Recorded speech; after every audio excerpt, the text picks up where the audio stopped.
Le podcast de cette semaine est une présentation de mon nouveau show, Jer-Alain Maturisé. Que tu me connais avec mes podcasts, mes apparitions sur scène ou à sous-écoute. Michel, vas-tu me signer, Michel? Signe-moi, Gaulis! Ou peu importe, il faut absolument que tu viennes voir mon nouveau spectacle, Jer-Alain Maturisé. Fait que déguédine pis envoie sur le www.jeralain.com. Je vais passer à Gatineau, Sherbrooke, Québec, Chicoutimi, Jonquière, Drummondville, Montréal. On va rajouter plein d'autres dates en plus là-dedans. Fait que t'as aucune raison de pas venir me voir. Pogne tes billets au jeralain.com puis on se revoit dans un de mes shows. Yes sir! Yes sir, what's up tout le monde? Ici votre animateur Jer-Alain, j'espère que ça va bien, j'espère que vous avez passé une excellente semaine tout le monde. Juste avant qu'on commence le podcast, j'aimerais dire un gros merci à notre commanditaire officiel procafetière.ca. Si vous aimez le café, si vous voulez vous acheter une machine à café, laissez faire d'aller au Canadian Tire, vous pognez une esti de marde à 75$, puis allez chez Procafetière, parce que c'est eux autres les experts. Puis ils s'occupent de tout, que ce soit la réparation de machines de café, que ce soit le café même. Ils ont plein de produits. Allez checker leur site internet procafetière.ca et vous allez voir, ils offrent un excellent service de livraison. Fait que bref, un gros merci procafetière.ca de commanditer le podcast cette semaine. Fait que cette semaine, qui qu'on reçoit, c'est nul autre que le footballeur Marc-Antoine Dequoy, qu'on a pu voir avec sa célèbre phrase qui a vraiment marqué beaucoup le Québec, qui est « Gardez-la, votre anglais! » Fait que bref, moi, le sport et le français, la protection du français, quelle belle valeur qui m'a rejoint vraiment beaucoup. Fait qu'un gros merci à Marc-Antoine Dequoy d'être venu sur le podcast. C'est ça, on a parlé un peu de toute la péripétie que les embûches que les Alouettes ont vécues pour la saison 2023, en plus de leur impressionnante Coupe Grey qu'ils ont gagnée. Fait qu'on a parlé un peu de tout ça, mais on a aussi parlé de toutes les... tout ce qui est arrivé à Marc-Antoine Dequoy. Il nous a conté des histoires vraiment très touchantes à propos de sa mère. Fait que bref, il nous raconte tout ça, à quel point il a vraiment affronté beaucoup d'adversité. Puis c'est vraiment tout à son honneur. Félicitations à Marc-Antoine Dequoy. C'est vraiment très inspirant comme podcast. Fait que bref, c'est ça pour cette semaine. Mais juste avant que je vous laisse écouter le podcast, j'aimerais vous rappeler que si vous aimez le podcast, vous voulez que ça continue, bien important, devenez membre au patreon.com/whatsuppodcast. Ça vous permet de voir tous les podcasts d'avance. Là, en ce moment, je suis en train d'essayer de rattraper mon retard avec le temps des fêtes et les vacances que j'ai pris. Mais c'est ça, d'habitude, tous les podcasts, j'y mets là d'avance. Vous n'avez pas besoin d'attendre qu'ils sortent en ordre chronologique. Il y a plein de forfaits. C'est pas cher pour vous autres. C'est 3-4$. Puis pour moi, ça fait toute la différence. Puis sinon, si vous voulez m'encourager, mais vous ne pouvez pas le faire de façon financière, c'est bien correct, tout support est apprécié. Juste abonnez-vous à ma chaîne YouTube, cliquez sur s'abonner, cliquez sur la cloche, laissez un petit thumbs up pour faire sûr de rien manquer. Laissez un commentaire. Si vous avez aimé le podcast, laissez le commentaire Alouette, parce que c'est le team de Marc-Antoine, c'est les Alouettes. Fait que écrivez ça dans les commentaires. Puis bref, ça va pas mal être ça pour cette semaine. Fait qu'un gros merci à mon team WhatsApp, un gros merci à tout le monde qui me suit, gros merci à Marc-Antoine Dequoy et à mon commanditaire procafetière.ca. Fait que sur ce, je vous souhaite un excellent podcast tout le monde. On se revoit la semaine prochaine et pognez-vous des billets pour mon nouveau spectacle, Jer-Alain Maturisé. Nouveau spectacle que je me promène tout partout. Et sinon, on se revoit la semaine prochaine. Ciao tout le monde. Yeah!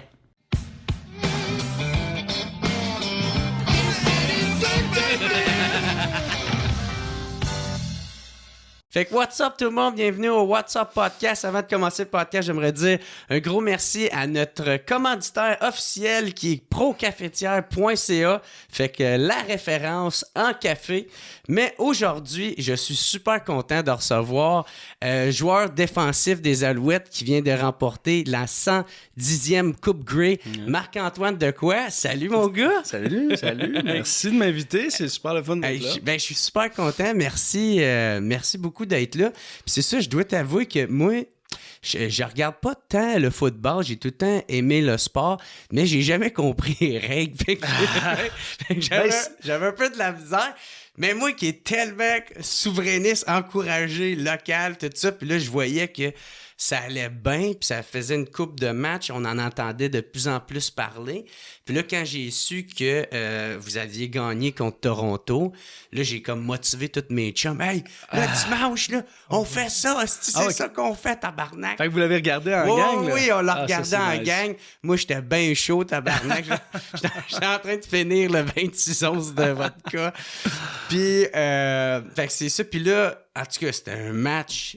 Votre année au complet a été digne d'un film, là. Ben, 100%. Puis ils en font un. En ce moment, ils font un documentaire. On a été suivis par, je pense... je me rappelle plus le nom de la compagnie, mais qui va faire un documentaire. Ça va être 4 épisodes qui vont sortir en avril, puis après ça, 4 autres qui vont sortir peut-être plus tard. Puis ça a été filmé en plein milieu de saison, puis c'est Pierre-Carl qui a demandé à cette équipe de tournage de venir nous suivre. Puis au début, on était comme tu veux-tu vraiment une équipe de tournage qui dans tes meetings? Mais là qu'on a gagné, c'est comme on a des souvenirs de tout ça, puis on pourra avoir ça comme plus tard, comme mémoire de cette saison-là. Tu sais, c'est fou, là. Pour le monde qui ne savent pas, c'est quand la saison a commencé, on avait un propriétaire qui était un Américain, que ça allait un peu moins bien avec l'équipe, et il était plus sûr s'il voulait garder l'équipe ou non. Fait qu'il a comme gelé les fonds. Fait que Danny, notre directeur général, il était pas capable d'aller rechercher des joueurs parce qu'à chaque fin d'année, il faut que tu re-signes des joueurs. Fait qu'on voulait re-signer notre... Puis là, il coupe le financement. Puis là, mais les fonds étaient gelés, il pouvait pas utiliser l'argent. Fait qu'il essayait de payer le receveur, un de nos receveurs étoiles, Eugene Lewis, et dans le temps, et notre carrière, Trevor Harris. Il essayait de les re-signer les deux pour une bonne somme d'argent, mais il y avait pas l'argent. Fait qu'eux autres, ils n'ont pas été autant patients je pense qu'ils auraient pu être aussi patients, mais de leur côté, ils ont fait, gars, si je peux pas être payé, moi, je vais aller quelque part. C'est pas une organisation stable. Fait qu'ils ont décidé d'aller ailleurs. Fait que, c'est un risque à prendre. C'est un risque. Et ce propriétaire-là, après ça, a vendu l'équipe. Fait qu'on a perdu notre propriétaire. On n'a pas de propriétaire. Il avait renvoyé le président à l'époque. On n'avait plus notre carrière partant, puis on n'avait plus notre receveur étoile. Fait que, quand on a été dans cette situation-là, évidemment, tout le monde nous disait, bon, les Alouettes, c'est en reconstruction, c'est le fond, c'est le bas club de la Ligue en ce moment, là. Fait qu'on a été chercher, Pierre-Carl a acheté l'équipe. Ouais. Comment ça a été reçu, ça, à l'interne? Ben, super, c'est ça que tu voulais. En fait, la meilleure chose pour cette équipe-là, c'était d'avoir un propriétaire local. Parce que il y a quelque chose avec les Alouettes de Montréal, il y a quelque chose avec n'importe équipe à Montréal professionnelle, il y a un sentiment d'appartenance différent des Québécois envers une équipe. Puis on est au Canada, mais on est une province différente, puis tu le sais. Tous ceux qui sont au Québec le savent. On est comme le cousin éloigné du Canada. On est différent. On a une culture un peu différente du reste. Évidemment, notre langue en joue une grosse partie. Fait qu'il y avait ce sentiment d'appartenance-là que les Alouettes avaient pu pendant quelques années. Et quand Danny est revenu, mais il a été chercher, je pense, une trentaine de Québécois dans les agents libres dans le draft. Évidemment, pas tout le monde a fait de l'équipe. Mais lui, la mentalité à talent égal, je veux des Québécois. Mais l'affaire, c'est qu'on a de l'équipe.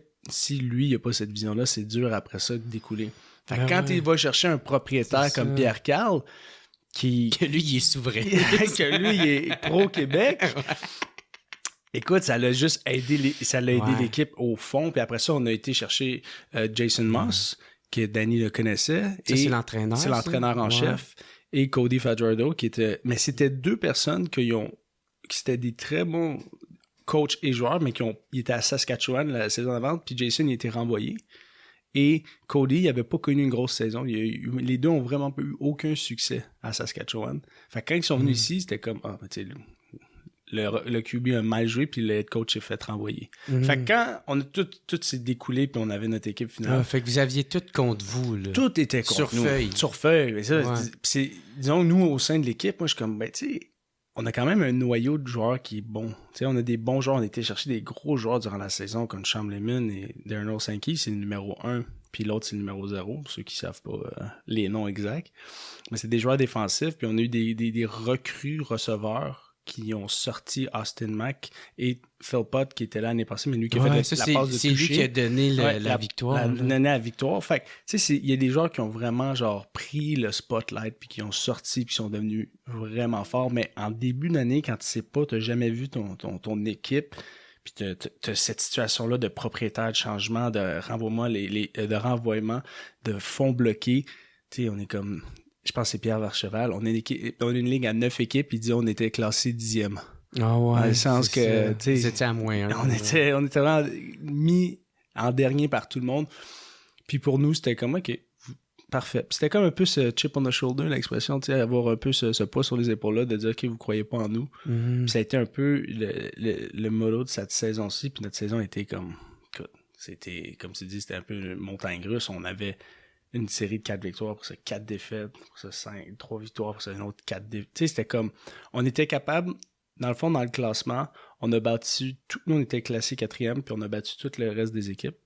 Mais les 3 équipes en nous, qui étaient Toronto, Winnipeg et Vancouver, on les a jamais battus une fois. Puis on les a affrontés Toronto 3 fois, Winnipeg 2 fois. Ouais, je me souviens, les analystes, c'est ça qui disaient. Fait qu'on les a jamais battus. Fait que quand on est arrivé en playoff, puis on joue contre Toronto, qu'on les a pas battus une fois, puis c'est comme, on était 100%, tout le monde mettait en dernier, puis pour nous, c'était normal, mais on avait tellement, tu sais, le football, ça change tellement de début de saison en fin de saison. Ben ouais, parce que vous étiez en reconstruction, dans le fond. Hein. Aussi, ben, on a été chercher des nouveaux joueurs, mais dans le fond, en milieu de saison, quand on a perdu contre eux autres l'an dernier, on est rentré dans une lancée de 7 victoires de suite. 6 victoires de suite en arrivant à les séries éliminatoires. Fait que là, vous étiez craqués. Fait qu'on était dans un bon momentum. C'est ça que tu voulais ce momentum-là pour rentrer dans les séries. Fait que tu sais, tu peux commencer un début de saison difficile, mais si tu as une bonne fin de saison, comme les séries éliminatoires se jouent dans la deuxième partie de la saison de football, si tu gères ça en 12 saisons. Tu sais, c'est 21 semaines. Fait que tu te dis, la moitié, tu sais, à la 10e, 11e semaine, tu sais, l'autre moitié qui commence, si tu peux avoir une bonne run là, c'est ça qui va affecter les playoffs. Parce que les équipes de début de saison, il va y avoir des changements, des coachs qui sont renvoyés, des joueurs qui rentrent dans l'équipe. Fait que ça va y avoir beaucoup de changements. Donc, si tu es capable d'avoir une bonne fin de saison, puis c'est ça qu'on a eu avec des gros joueurs clés, là, après ça, nous, dans notre temps, on n'est pas la même équipe que vous avez affronté il y a 12 semaines de ça. Là. Par le temps, vous avez le temps de comprendre puis créer des liens entre vous autres, là, puis de catch. OK, lui, il est meilleur de même. Puis voir c'est quoi la chimie qu'on a dans nous, ça, puis comprendre qu'est-ce que le coach veut de nous autres. Fait que quand on est arrivé dans nos séries éliminatoires, tu sais, je veux dire, la première équipe qui était Hamilton, on les a battus 4 fois dans la saison. Puis les experts nous mettaient égal avec eux, tu sais. Là, c'est comme, bon, on prend pas ça, non, fait qu'on s'en fout, là. Les autres, ils pensent qu'ils vont gagner. Nous, on savait que si on jouait notre football, c'était un match. C'était à nous de perdre ce match-là. On le gagne. Puis après, on arrive à Toronto. Toronto, on les a perdus l'année passée en demi-finale, même situation. On a perdu 3 fois de suite cette année contre eux. Mais la dernière fois qu'on a joué contre eux, on était tellement plus serré, puis on avait un gros élément défensif qui était Darnell Sankey. Et on s'est dit, ils devraient pas être si confiants que ça, parce que le dernier match a été très serré, puis on est devenu une bien meilleure équipe. Fait qu'on, nous, le sentiment, c'était pas vraiment comme, ah, c'est tough. Non, c'était comme, ah non, on va vraiment les battre, là. On est là pour gagner, puis on avait vraiment, tu sais, des fois, t'as le faux sentiment, tu te dis, oh, on est capable, on va gagner, mais, pour toi, t'es genre, hey, Chris, ouais, tu doutes, là. Tu doutes, mais nous, c'était comme, hey, si on peut jouer notre niveau, il y avait aucun doute. Moi, je disais, je m'en rappelle la semaine, je disais aux médias, je dis, faut qu'on commence avec un coup d'éclat, faut qu'on commence avec un score, faut qu'on commence avec un point, faut les mettre dans une situation où est-ce qu'ils traînent de l'arrière. Parce que quand cette équipe-là mène tôt, par après, ils sont excellents après ça à manager, puis ils utilisent un de leurs très bons porteurs de ballon, puis leur équipe avait, je pense, 6 joueurs sur l'équipe étoile, 4 joueurs ont gagné des prix individuels, tu sais, c'était une équipe vraiment de haut calibre. Ah, il y avait tout pour gagner. Fait qu'il y avait tout pour gagner, puis c'était à eux de perdre, mais le carrière... Puis vous avez tout pour perdre. Puis tu sais, puis les autres là, écoute, je dis, là, le carrière a vraiment tombé sous la pression. Je veux dire, le premier jeu, il lance tu sais, il nous drive le terrain, il lance une petite passe dans le flat où est-ce que je suis là, j'intercepte, je ramène ça pour un toucher. À peu près 100 quelques verges, 98 verges. Après ça, deuxième, ils continuent, on les arrête. Troisième, ils sont en troisième et une verge à la ligne de 5. Ils essayent on les arrête, turnover. Après ça, je pense défensivement, là, je vais parler. Là. Après ça, la troisième période arrive, puis écoute, c'est interception après revirement après toucher. Puis là, tu y rentres dans la tête. Puis là, c'était complètement terminé. Puis au quatrième quart, ils sont revenus un peu plus fort, mais c'était tellement avancé. Puis qu'est-ce qui a fait mal à un moment donné, c'est pour eux, là, qu'est-ce qui a cloué la game, c'est qu'il y avait un bon momentum. Là. Fait que là, ils ont drivé le terrain, puis ils ont scoré tout de suite. Puis là, ça. Puis le momentum, tu vois qu'il revient. C'est un jeu de momentum, le football. Donc là, quand une équipe score, disons, toi, t'es l'offensive, tu scores sur moi, ben moi, c'est un kick-off return, je retourne le ballon. Tu sais, quand tu vois le monde kicker le ballon. Ouais. Fait que là, nous, on retourne le ballon, mais crime, notre gars, Fletcher, retourne ça pour un toucher. Fait qu'ils viennent de scorer, puis comment on répond? On score dans leur face. Fait que ça les a cassé leur momentum. Cassé leur momentum. Puis tu sais, c'est ce match-là pour nous, quand on a gagné ça, moi, dans ma tête, comme on va gagner le reste. Tu sais, pour moi, le défi, c'était Toronto. Tu parles de l'avant-dernier? Ouais, dans le fond, la game de la demi-finale. Ouais, c'est ça. La finale de conférence. Elle se passait chez vous, en plus. Non, ça, c'était la demi-finale de l'Est. Parce que, en fait, tu as ta finale de conférence. Ouais. Tu as deux finales de conférence. La conférence de l'Est qui est nous, puis la conférence de l'Ouest qui est dans l'Ouest canadien. Et l'équipe qui est au premier rang de chaque division accède automatiquement à cette finale de conférence. Après ça, il y a 3 équipes en général par division qui font les séries éliminatoires. Fait que la première équipe au classement accède automatiquement à la finale des conférences SOS. La deuxième et troisième équipe s'affrontent dans un quart de finale global, mais une demi-finale de conférence. Okay. Fait que nous, on avait affronté Hamilton dans la demi-finale. Après ça, on était dans la finale de conférence. On a gagné contre Toronto et là, on était à la Coupe Grey. C'était la grande finale. Mais si tu vois dans le gros ensemble, t'as la finale, les demi-finales, puis les quarts de finale. Fait que tu t'es pogné 2 fois contre Toronto, c'est ça? Fait que Toronto, dans le fond, j'ai fait Hamilton en quart de finale. Après ça, Toronto en demi-finale et Winnipeg en finale. OK. Fait que le plus que tu peux faire, c'est 3 matchs de séries éliminatoires. OK. Puis tu sais, nous, le gros défi de notre équipe, c'était vraiment Toronto, une équipe qui était, comme je t'ai dit, aux honneurs individuels, ont tout gagné cette année. Une équipe remplie de talent, très bien coachée, un carrière le plus payé qui était qui est l'avenir encore, pas l'été, là, mais supposément il est l'avenir de cette ligue-là, c'est le prochain gros nom. Donc c'était l'équipe qui était comme c'est les Patriotes. Ça, c'est une barre à clous là-dedans. Ah ouais, mais puis c'est de là que s'ensuit mon speech, ces affaires-là, parce que nous, on a vraiment, tu sais, on a foutu, je sais pas comment tu dis ça l'expression, là. Tu sais, on a foutu la marde dans l'organisation. On a foutu la marde, en fait, dans la programmation aussi. Oui, c'est ça. Parce que pour la CFL, l'année passée, c'était Winnipeg contre Toronto en finale et Toronto a gagné. Fait que là, ils se réaffrontaient cette année selon la CFL. Fait que quand c'était Winnipeg BC puis nous contre Toronto, eux autres dans leur tête c'est comme Toronto va battre. Fait que là il y avait déjà tout préparé, tout préparé. Tu sais, dans leur tête tu voyais qu'ils voulaient Toronto. Ben ouais, parce que pour le narratif, pour toute la semaine, l'histoire qu'ils vont créer. Parce que c'est autres, exact, c'est une business de nouvelles, c'est une business de nouvelles dans la semaine, des match-ups. Il y avait déjà sûrement des affaires, des talking points de qui on va comparer Kelly, qui est le carrière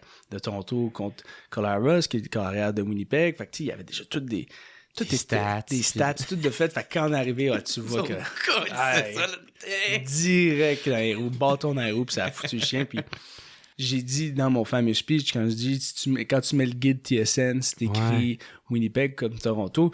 Puis là, le monde va pas le voir, mais si je peux te le montrer pour que tu comprennes, puis ça serait drôle de...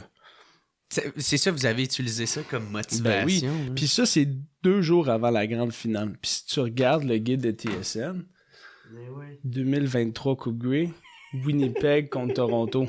Ben, tu sais, c'est nous qui étions... Fait que tu le vois...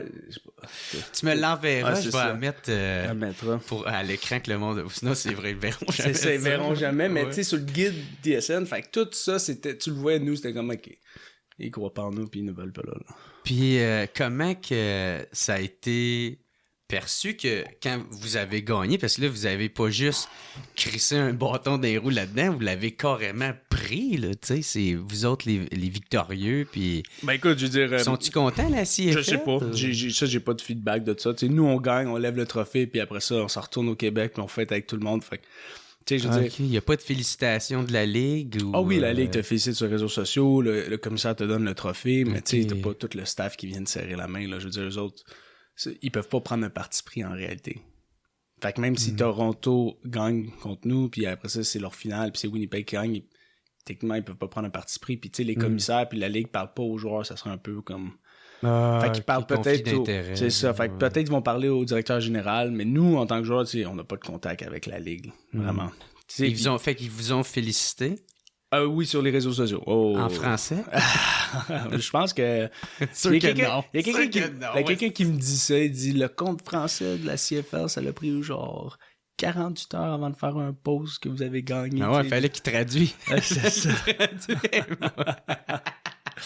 Mais c'est que c'est pour eux, pense à ça, pour eux, ils voient ça comme, tu sais, comme un inconvénient, là, le français, là. Tu dois tout faire en double. Fait que pour eux, c'est comme, tu sais, ils n'ont pas le...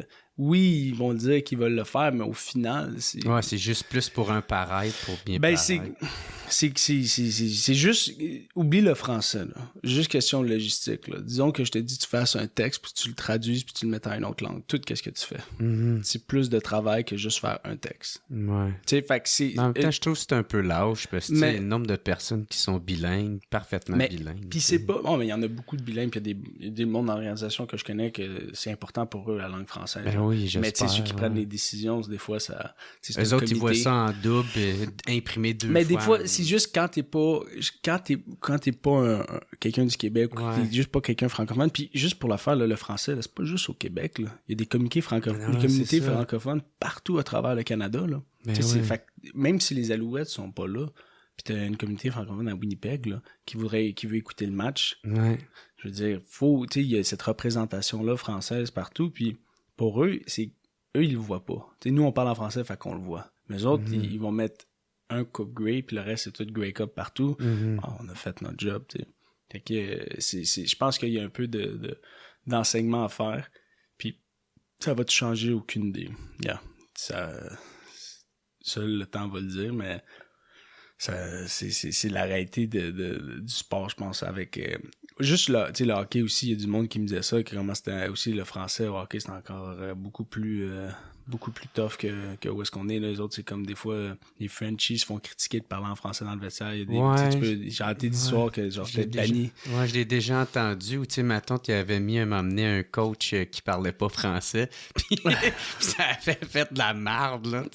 Mais en même temps, tu sais, peut-être pour c'est tough pour moi de dire ça, parce que j'étais un souverainiste, mais tu sais, moi, pour le Canadien, c'est hey man, arrangez-vous donc pour être une bonne équipe. Ouais. Gagnez la coupe, après ça, on jasera de ça. Là, tu dis que c'est drôle, j'ai été faire une interview sur les fans, la relation entre les fans du Canadien et des Alouettes de Montréal, puis il essayait de voir si le modèle des Alouettes d'avoir beaucoup de Québécois dans l'équipe devrait être le même pour le Canadien. Ouais. Puis tu sais, la discussion, ça, mais il m'avait dit qu'ils ont interviewé une analyste ou quelqu'un qui avait fait une étude c'est comme pas une étude de cas, une étude sur qu'est-ce qu'il y avait en corrélation les équipes gagnantes du Canadien de l'époque, quand ils ont gagné les coupes. Ah, c'était des Québécois. C'était les Québécois, tu sais. Fait que c'est sûr que là, c'est différent parce que les réseaux sociaux, c'est couteau à double tranchant. Parce que nous, comme on est fans, pas de hockey, on est fans du Canadien de Montréal.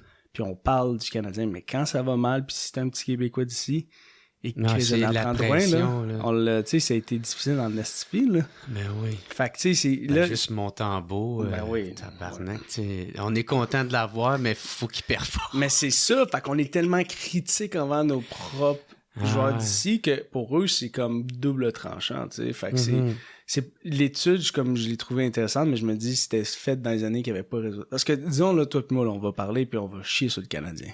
Mais dans le temps, c'était dans un bar, puis ça restait dans le bar, ou ça restait à la maison. C'est ça. Là, Montembourg, il peut mettre le clip puis voir qu'il se fait complètement ouvrir, il peut se faire taguer partout. Fait que, tu sais, puis quand disons que tu vas chialer sur Montembourg toute la journée, tu vas le croiser dehors, tu vas pas faire chier, tu vas dire, Chris, salut, tu vas essayer de prendre une photo. Fait que lui, dans le temps, c'est pas représentatif. C'est ça, parce que lui... C'est plus juste sur le coup de l'émotion. On veut chialer, c'est normal, on a besoin de chialer, ça fait du bien, on sort ça, puis des fois même on chiale trop publiquement, on aurait plus chialer privé, mais on a besoin de chialer, puis je le sais parce que je me fais chialer dessus des fois, puis c'est tout à fait normal, puis tu sais, moi je regarde presque rien parce que je laisse ça si tu me le dis en pleine face, là, je veux dire, ok, ben t'as les couilles premièrement, puis tu y penses, mais en général, le moi quand il te voit... un grand gars. C'est ça, tu sais. Moi, je me garderais une gêne. Ouais, fait que, tu sais, si moi, je me dis, c'est ça la difficulté, je pense, des réseaux sociaux puis de l'étude que je trouvais intéressante, mais je me dis peut-être que faut que tu calcules en compte aussi l'impact de, genre, toujours entendre du négatif sur toi, là. Mais moi, j'aime bien la mentalité de Danny... que t'as dit, tu sais, à talent égal de prendre un Québécois, tu sais, parce que le sentiment d'appartenance, puis... mais ça enlève rien aux autres joueurs, tu sais, comme, mettons, Américains qui étaient dans l'équipe, puis qui ont bien fait. T'enlèves jamais rien à aucun autre joueur. En fait, c'est dans le repêchement, tu sais. Quand tu vas repêcher, tu repêches des Canadiens, tu repêches pas des Américains. Fait que nous, dans notre repêchement, tu sais, le draft, pour ceux qui écoutent... en anglais ton podcast. Dans le draft de la CFL, ou le repêchement de la CFL, c'est juste des Canadiens que tu repêches du niveau universitaire. Puis lui, il se dit, si j'ai 2 joueurs à talent égaux, ouais, t'es mieux de prendre... C'est pour la même position, là. Tu sais, pas genre comme... Si t'es un meilleur joueur, tu le prends à 100%. Là. Mais disons que c'est 2 joueurs qui sont des fullbacks, par exemple, ou des... Tu sais, c'est des centres arrière rapprochés, je sais pas c'est quoi le terme en français, mais en tout cas, c'est à l'offensive, pis c'est comme un porteur de ballon, mais il bloque plus. Et puis ça, c'est une position canadienne, en général. Fait que c'est des Canadiens qui se font drafter dans le repêchement pour cette position. Puis si t'en as un du Québec, puis t'en as un, disons, de, je sais pas, l'Alberta, puis son talent est égal, t'es mieux de prendre lui du Québec pour 2 choses. Premièrement, le fait qu'il joue pour sa ville, c'est une motivation d'extra. Quand tu joues à un sport, c'est qu'il faut que tu rentres ton corps dans un autre humain, puis ça fesse. Si t'es à la Coupe Grey, puis tu joues pour Montréal, puis t'as ce sentiment de que je peux ramener ça à la maison, ben c'est un sentiment d'extra. C'est sûr que l'autre aussi va l'avoir, est à Coupe Grey, mais c'est pas la même chose quand tu joues devant ta famille à chaque fin de semaine, puis devant ta ville. Ta patrie. Exact. Puis l'autre aussi, c'est que le joueur, pour lui, de jouer à la maison, tu sais, il y a comme cet effet-là de l'accessibilité par les partisans. Ça reste que le football, c'est un sport qui est un sport de entertainment. C'est un sport d'amusement. Comme s'il n'y a pas de divertissement. Merci. S'il n'y a pas de fans dans les estrades, là, s'il n'y a pas de fans qui viennent voir notre sport n'existe pas. Comment on est payé, c'est les autres qui achètent des tickets, les autres qui regardent à la TV, qui donnent l'argent à TSN, qui TSN donne l'argent au Owner, qui Owner nous paye comme ça. Tu sais, c'est comme, s'il n'y a pas de fans, on n'a pas de sport. Comme le hockey, tu sais. Je veux dire, tous les sports en général, c'est les fans qui font notre pain. Tu sais, c'est ça qui nous fait payer. Fait que quand tu as un joueur qui est québécois puis que tu peux l'annoncer à la foule, que, tu sais, moi, quand je marche d'ici, je marche dans la rue, là, je peux parler à n'importe qui, je croise du monde. Beaucoup de Québécois, c'est la même chose. On vit ici. Tu sais, t'es pas comme avec un bodyguard puis personne peut te parler. Puis non, c'est ça. Prenez dans le métro puis on peut... C'est accessible au bout. Puis ça, c'est aussi un move de marketing que des fois, les directeurs généraux comprennent pas. Là, faut pas dire que tu vas aller chercher tous les Québécois puis oublier le reste. Non, tu vas chercher les meilleurs talents pour ton équipe pour gagner. Le but, c'est de gagner. Exact, c'est de gagner. Mais quand t'arrives après ça à talent égal, c'est là que... Le choix se fait. Le choix, je pense qu'il est plus simple ou dans ma tête. Puis faut que tu sois un peu, je pense, faut que tu viennes du Québec pour comprendre ce sentiment de fierté et d'appartenance. Tabarnak, oui, j'écoute même pas le football. Je comprenais rien, esti. Puis là, genre, parce que vous avez gagné, puis vous êtes rendu là, je pense même si vous aviez perdu, il y aurait quand même eu de quoi que j'aurais trouvé super intéressant. T'sais. Puis dit, pour l'année prochaine, on va. Ben oui, parce que moi, c'est ça que ça a fait. Tu sais, comme moi, l'année prochaine, ça me tente d'aller checker des games des Alouettes. C'est bon, ça. Tu sais, j'ai commencé parce que là, tu le mets sur cam, là. Fait que là, t'as pas le choix c'est de vrai. tout avec. Oui, moi, je voulais mon chandail, mais il y en a plus. Tout est sold out, là, tu sais, là. Fait que j'étais comme, ben Chris, parce que j'aurais aimé ça avoir mon chandail. Ça répète aussi têteux, là. Mais bref, puis... tu sais, comme j'ai été, man, au défilé, tu sais, au début, c'était température de cul, je sais pas, ça me tentait. Puis là, je pense que c'est Étienne Boulay, il a fait « Hey, si vous êtes pas là, ou vous hésitez, faut que vous venez. » Puis j'ai fait « Hey, c'est-tu quoi, moi, Étienne? M'en viens! » Je mets mon gros chandail de Québec, équipe Québec. Ah ben merci Étienne, t'as fait venir j'étais là. Un fier papier. Fait que là, m'a payé mon petit affaire. Puis là, j'écoutais les... Mais ça a commencé vraiment, nous aussi, là, quand on arrivait à 10h au pub, là, il y avait eu genre une couche de neige glace, là. Ouais. C'était pas beau. De la slush. Puis là, t'étais comme, boy, OK, je vais pas avoir tant de personnes. Mais quand on est sorti, puis on a vu la foule, là. Ouais. Boy, j'étais surpris en maudit, là, moi, là. Ah ouais, hein. Fait que, bref, c'est ça. Fait que là, moi, je suis en train d'apprécier un nouveau sport. T'sais, j'adore le sport. Moi. Fait que, tu sais, ça va être de quoi que je vais rentrer dans mes... dans mon quotidien, là, de suivre, puis tout ça. Puis j'imagine que ça doit avoir fait cet effet-là pas mal à grandeur du Québec, là, que vous avez gagné. Vous avez quand même beaucoup de publicité, là, dans le sens beaucoup de les médias, si on parlait beaucoup. Ouais, c'est ça. Ben, on a eu visibilité aussi de face à ça. Tu sais, je veux dire, on était avant la ligue, c'est Bell Media qui est RDS et TSN qui diffuse les matchs.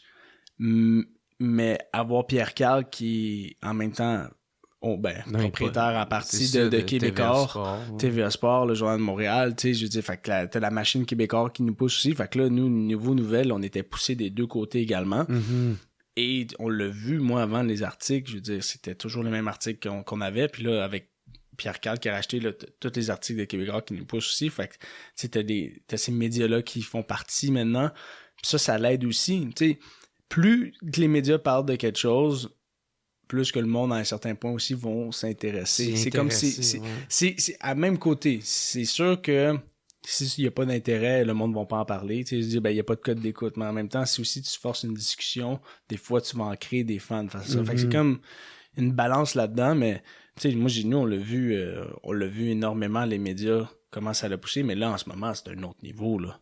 Tu sais, je veux dire, comme après la victoire, c'est hallucinant comment c'est partout. Puis, moi, je l'entends. Et on l'a vu ils ont sorti, pas une statistique, mais ils ont sorti comme un communiqué de presse pour dire qu'il y a une augmentation de genre, je pense que c'était 2000 billets de saison, genre, au coup de même. Genre, rendu là, moi, quand je l'avais entendu, c'était 700. 700, ok, non, c'est 2000 billets de plus, puis 700 billets de saison. Je sais pas trop. Parce que ça aurait pu augmenter depuis. Parce que c'était des formats flex, fait qu'il y a des formats genre 10 games, 3 games, et ça. C'était 700 billets, puis il y avait 700 billets de saison, puis j'avais entendu 2000 de billets genre flex ou package total. Mais c'est cool en tabarnak. C'est gros, là. C'est une grosse augmentation, là. Tu sais, surtout que, tu sais, je veux dire, ça devenait plus difficile. Là. On jouait devant 16 000 personnes, puis c'est pas si pire, mais l'Université de Laval contre l'Université de Montréal, quand tu joues à l'Université de Laval, c'est genre 18 000 personnes, tu sais. Fait que c'est comme... Tu sais, je veux dire, on a beaucoup de monde qui nous suit à la TV, mais dans les estrades, tu sais, c'était plus difficile. Fait que là, si ça peut créer cet engouement-là, puis le monde qui vient de voir, nous, ça nous aide là, sur le terrain, là, quand t'as la foule. Là, le monde ne comprenne pas, mais l'avantage d'une foule est énorme là, au football. Là. Ah ouais? Ben oui, parce que c'est un sport de momentum. C'est pas comme fait que ça peut vous rentrer dans la tête. C'est pas comme le hockey où est-ce que c'est continu. Nous, c'est des snaps. C'est comme... Fait que quand un snap finit, quand un jeu finit, mais là, t'as une pause. Puis là, ça crie, ça fait du bruit.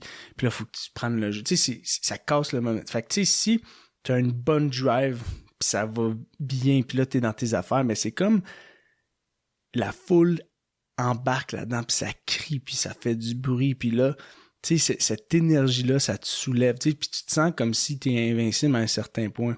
même affaire, mais si les autres te battent, puis là, la foule, casser une foule, ça, c'est le fun aussi. Là. Quand on a joué à Toronto, contre Toronto, là, casser une foule, là, puis c'était juste silence, puis t'entends le respect sortir, ça, c'est le fun aussi. Mais moi, c'est pour ça que je dis, les fans, là, c'est la meilleure affaire à avoir dans les estrades, ça nous aide tellement. C'est le 13e joueur sur le terrain, parce que, tu sais, 12 joueurs sur le terrain, nous, c'est le 13e joueur. C'est ça que c'était le fameux nom au Carabin de l'Université de Montréal quand je jouais là, fait du bruit les 13e joueurs qui étaient la foule. OK. Mais ça aide énormément pour eux. Ben ouais. Tu sais, tout à l'heure, t'as parlé quand t'as fait une interception, là, tu sais, justement, contre Toronto. Mm-hmm. Quand ça t'arrive, ça, puis tu le réussis, là, puis là, tu sais que tu viens de sûrement donner la victoire, ou tu sais, t'as un gros impact dans une game. Comment tu te sens? Est-ce que tu penses à ça ou t'as pas sur le le temps? coup, pas sur le coup. T'es comme yes, t'es content, mais OK, la prochaine, là, tu sais. Mais je veux dire, moi je suis plus quelqu'un qui est calme, qui est genre dans mes émotions là, une game là, j'essaie de les garder au même niveau. Tu sais, il y a quelque chose qu'on dit en anglais, never too high, never too low. Tu sais, jamais trop haut, jamais trop bas. Parce que l'affaire c'est le football, si tu vas, disons tu fais un gros jeu là, puis là tu vas sur un gros nuage, tu sais, l'affaire c'est que tu restes jamais là, tu redescends toujours du nuage, right? Fait que s'il y a quelque chose qui crash puis tu fais descendre, c'est quoi là, tu vas être à terre puis tu vas te morfondre. Tu sais, pour moi, moi j'essaie de toujours contrôler mes, tu sais, je vais célébrer, let's go, mais c'est le prochain jeu. Tu sais, je vais célébrer à la fin de la victoire, à la fin de la game. Tu sais, t'as 60 minutes de football pour calmer tes émotions. Après ça, tu sais, regarde là en ce moment, ça fait 3 semaines que je suis sur mon nuage, tu sais. Pendant 60 minutes, je contrôle. Fait que moi, quand ça s'est arrivé, j'ai dit ça, c'est un gros jeu. Ça va être un gros momentum shift. Surtout, tu sais, on a scoré, tu sais, sur l'interception, j'ai scoré. Fait que, mais, je dis, il faut que je retourne sur le jeu parce que je viens de scorer. Fait que je savais que faut que je reprenne mon souffle, je reprenne mes idées, puis tu sais, la game est pas finie, là. On a joué cette année, là, on a joué contre Winnipeg. La première demi, on a fait 3 interceptions et 2 touchés défensifs, qui est quand même énorme. OK. On les a sciés les jambes, là, la première demi, puis il est revenu au deuxième demi, puis il nous a découpé par la passe, puis on a perdu ce match-là, tu sais. Fait qu'il faut toujours que tu restes sous contrôle. Tu sais, je veux dire, j'ai été voir la game des Canadiens quand on a levé la coupe, on l'a perdu, mais c'était, je pense, à un moment donné, c'était-tu genre 4-2 ou 4... Puis on est revenu à 4-4 à la fin, tu sais, c'était contre le... c'était-tu contre Détroit? Détroit, ouais, c'était contre Détroit, tu sais. Mais tu sais, c'est pas la même chose, mais je veux dire, tu sais, tu peux être haut dans le score, mais tu sais jamais comment ça peut revenir, tu sais. Fait que quand des gros jeux comme ça arrivent, je sais que c'est important, puis moi, c'est capitaliser là-dessus. Mais t'es pas sur le banc, puis... Ouais, tu perds pas le focus. Ça, je vais célébrer, je vais faire j'ai fait un petit salut devant la foule, peut-être une petite célébration par-ci, par-là, mais après ça, sur le banc, c'est qui next jeu. Prochain jeu. On passe au prochain jeu. T'as pas le choix parce que si tu restes dans ce jeu-là, ça veut dire que quand il va y avoir des mauvais jeux, tu vas aussi rester dans ce jeu-là. Ça va venir t'atteindre autant. Exact. Fait que c'est bon de contrôler ses émotions. OK. Aussi, il y avait quoi que tu avais dit qui... Merde, j'ai perdu aussi, je l'ai demandé avec ça. Mais, ouais, c'est ça. Qu'est-ce que, ma tante, la CFL a envié à la NFL? Tu sais, y a-tu, mettons, des choses qu'ils préfèrent ou des steps qu'ils devraient faire pour que ça gagne en popularité? Ou, oui, il y a bien des affaires, mais tu sais, la grande différence, c'est que tu regardes les Alouettes, ça vaut quoi? Peut-être 50 millions? Peut-être un peu moins, je sais pas. C'est dans ces eaux-là. Une équipe NFL, ça vaut des milliards. Mm-hmm. Juste là, on parle de millions à milliards. C'est une ligue, c'est une des plus grandes ligues aux États-Unis de sport au niveau monétaire. T'sais. Fait que c'est comme... C'est tough compétitionner contre une équipe qui a... autant de budget? 100 fois ton budget. Tu sais, moi j'ai été pour les Packers de Green Bay en 2020, dans la COVID, j'ai signé comme agent libre. Puis quand je suis arrivé là-bas, c'était une autre affaire. Ça avait aucun sens comment t'étais bien suivi. Puis, tu sais, le staff, leur mentalité, c'était ça. Il y avait 500 quelques joueurs à peu près. Okay? Excuse-moi, 580 staff du monde du personnel. Ouais. Dans le personnel. Il disait pour chaque joueur, on veut 9 employés, tu sais. Pour prendre soin de lui, l'encadrer. Ouais, puis... exactement, tu sais. Fait que c'est comme... c'est énorme, là, tu sais. Fait que c'était comme... OK, ça, c'est gros en maudit, là. Puis, tu sais, tout le monde connaît ton nom. T'as ici, t'as des serviettes d'eau froide, de la bouffe, tout le monde t'es accompagné. Tu sais, fait que t'as tout pour réussir dans cette ligue-là. Puis, c'est faisable parce qu'ils ont le budget. Puis, pourquoi ils ont le budget? Parce que le monde écoute. Mm-hmm. Pourquoi le monde écoute? Ben, leur culture et le sport. Mm-hmm. Et ils sont 350 millions de personnes. On est combien au Québec? 8, 9, vraiment. On est proche de 47 millions au Canada. Tu sais, c'est comme on n'est même pas proche niveau. Fait que tu sais, il y a un côté qu'on va jamais être capable d'atteindre parce que c'est pas les mêmes réalités économiques puis géographiques. Mais une des choses, c'est qu'on est quand même la deuxième meilleure ligue au monde. Et une des plus vieilles lignes de sport de football. Fait que c'est comme il y a cette dynastie-là, puis il y a cette sécurité-là. En COVID, là, la CFL a failli tomber, puis le monde pensait qu'elle allait pas survivre. Là. Ah ouais? Ouais, le monde pensait que ça allait être la fin, parce qu'on a une saison sans salaire, puis chaque équipe perd de l'argent en général. T'sais. Fait que le fait qu'elle ait survécu ça, c'est assez fort. Fait que moi, je pense que les choses qu'on pourrait se prendre d'eux autres, c'est peut-être... Je pense que c'est leur système... je pense que c'est leur business model. Il y en a qui le font ici, mais c'est leur business model. Au niveau du jeu, moi, je pense qu'il n'y a rien parce que c'est beau, là, notre jeu. On a nos propres règles, puis il faut être fier de ça, puis il faut jouer dans ces règles-là. On veut pas être la NFL, on est la CFL. Fait que dans les règles de jeu, on garde la même chose. Après ça, c'est juste, tu regardes, venir voir un match au stade Percival Molson, ben, tu sais, t'as pas de stationnement. Faut que tu parques ton auto quelque part. C'est plus difficile. L'accessibilité, il y a pas le tailgate, on essaie d'en le faire, mais il n'y a pas l'espace. Eux autres, c'est comme tout un événement. Tu as des navettes qui t'amènent là-bas, tu as des bus, tu as des hôtels fournis si tu veux venir de quelque part d'autre. Les autres, le gros tailgate. Le dimanche, c'est ça. C'est au football. Puis c'est au football. Fait que c'est comme toute cette organisation. Puis je pense que nous, la réalité, c'est que le stade Percival Molson est un stade incroyable. C'est mythique. Si tu regardes ça, c'est magnifique. Mais c'est sûr que les grands complaints que j'ai, c'est si tu viens de l'extérieur puis tu veux aller là, ben c'est difficile. Ben ouais. Tu sais, c'est difficile. C'est pas... Faut que tu te plies en 4. Là. Faut vraiment que ça te tente. Là. C'est ça, faut que ça te tente. Fait que c'est vraiment... La réalité, c'est que c'est quand même faisable, tu le fais. Là, tu parques un peu plus loin pour marcher 10 minutes, c'est pas la fin du monde. Mais c'est sûr que c'est plus un enjeu que certains autres stades. Fait que, je pense qu'il y a ce modèle-là, mais c'est dans le bon chemin. C'est à la fin de la journée, mon gars, man, c'est une question d'argent, puis c'est ça qui est triste, tu sais. Parce que t'aimerais ça, avoir un nouveau stade, mais là, c'est le prix, c'est la place à Montréal. Y a-tu de la place à Montréal pour construire un stade?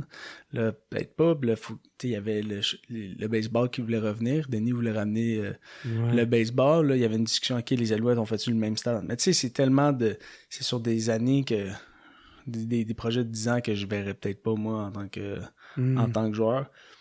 Mais tu as quand même contribué. C'est ça, mais j'aurais quand même contribué. mais tu sais, fait que pour moi, c'est ça. La grande, je pense que c'est tout au niveau de l'opération du professionnel. C'est une des affaires aussi que là-bas, tu sais, leur salaire, c'est tout... c'est disclosure, tout le monde en parle, tout le monde sait le salaire. Ici, c'est pas mal, c'est privé, personne connaît les salaires des joueurs, il y a des leaks de temps en temps. Tu sais, je pense qu'on peut aussi, je pense qu'on peut être un peu plus ouvert ou transparent face à ça. C'est pas quelque chose qui, à l'inverse, je pense que le monde va voir la réalité d'un joueur professionnel. T'es bien payé, mais on fait pas des millions, là. Ouais, ben c'est ça. Tu peux gagner ta vie de ton sport, ça c'est malade, mais il y en a qui pensent que c'est comme les mêmes salaires. Ouais, non. Qui est genre zéro pareil. Je te dis la différence, tu sais, c'est que nous, juste faire le salaire minimum, c'est 70 000. Okay? C'est ça. Fait que tu travailles 6 mois par année, 70 000. Tu sais, tu peux quand même vivre de ça. C'est pas l'enfer, mais tu sais, après impôt, c'est au Québec, ici, c'est la moitié que tu fais de ça, là. Fait que tu sais, tu fais 35 000 de ça, là. Tu sais, fait que c'est 35 000 clair que t'as de faire ton 70 000 à ton salaire minimum. Fait que faut que tu travailles l'autre pour moi. Puis si toi, mettons, de ta poche, faut que tu payes, mettons, des professionnels, genre, pour se faire un régime. Ouais. Il y a des équipes qui ont un budget pour des nutritionnistes, mais en général, vu que tout le monde est un peu à l'extérieur du pays, dans l'off-season, nous, on a 11 Québécois dans l'équipe, mais en général, le monde ne vient pas tout de la même ville.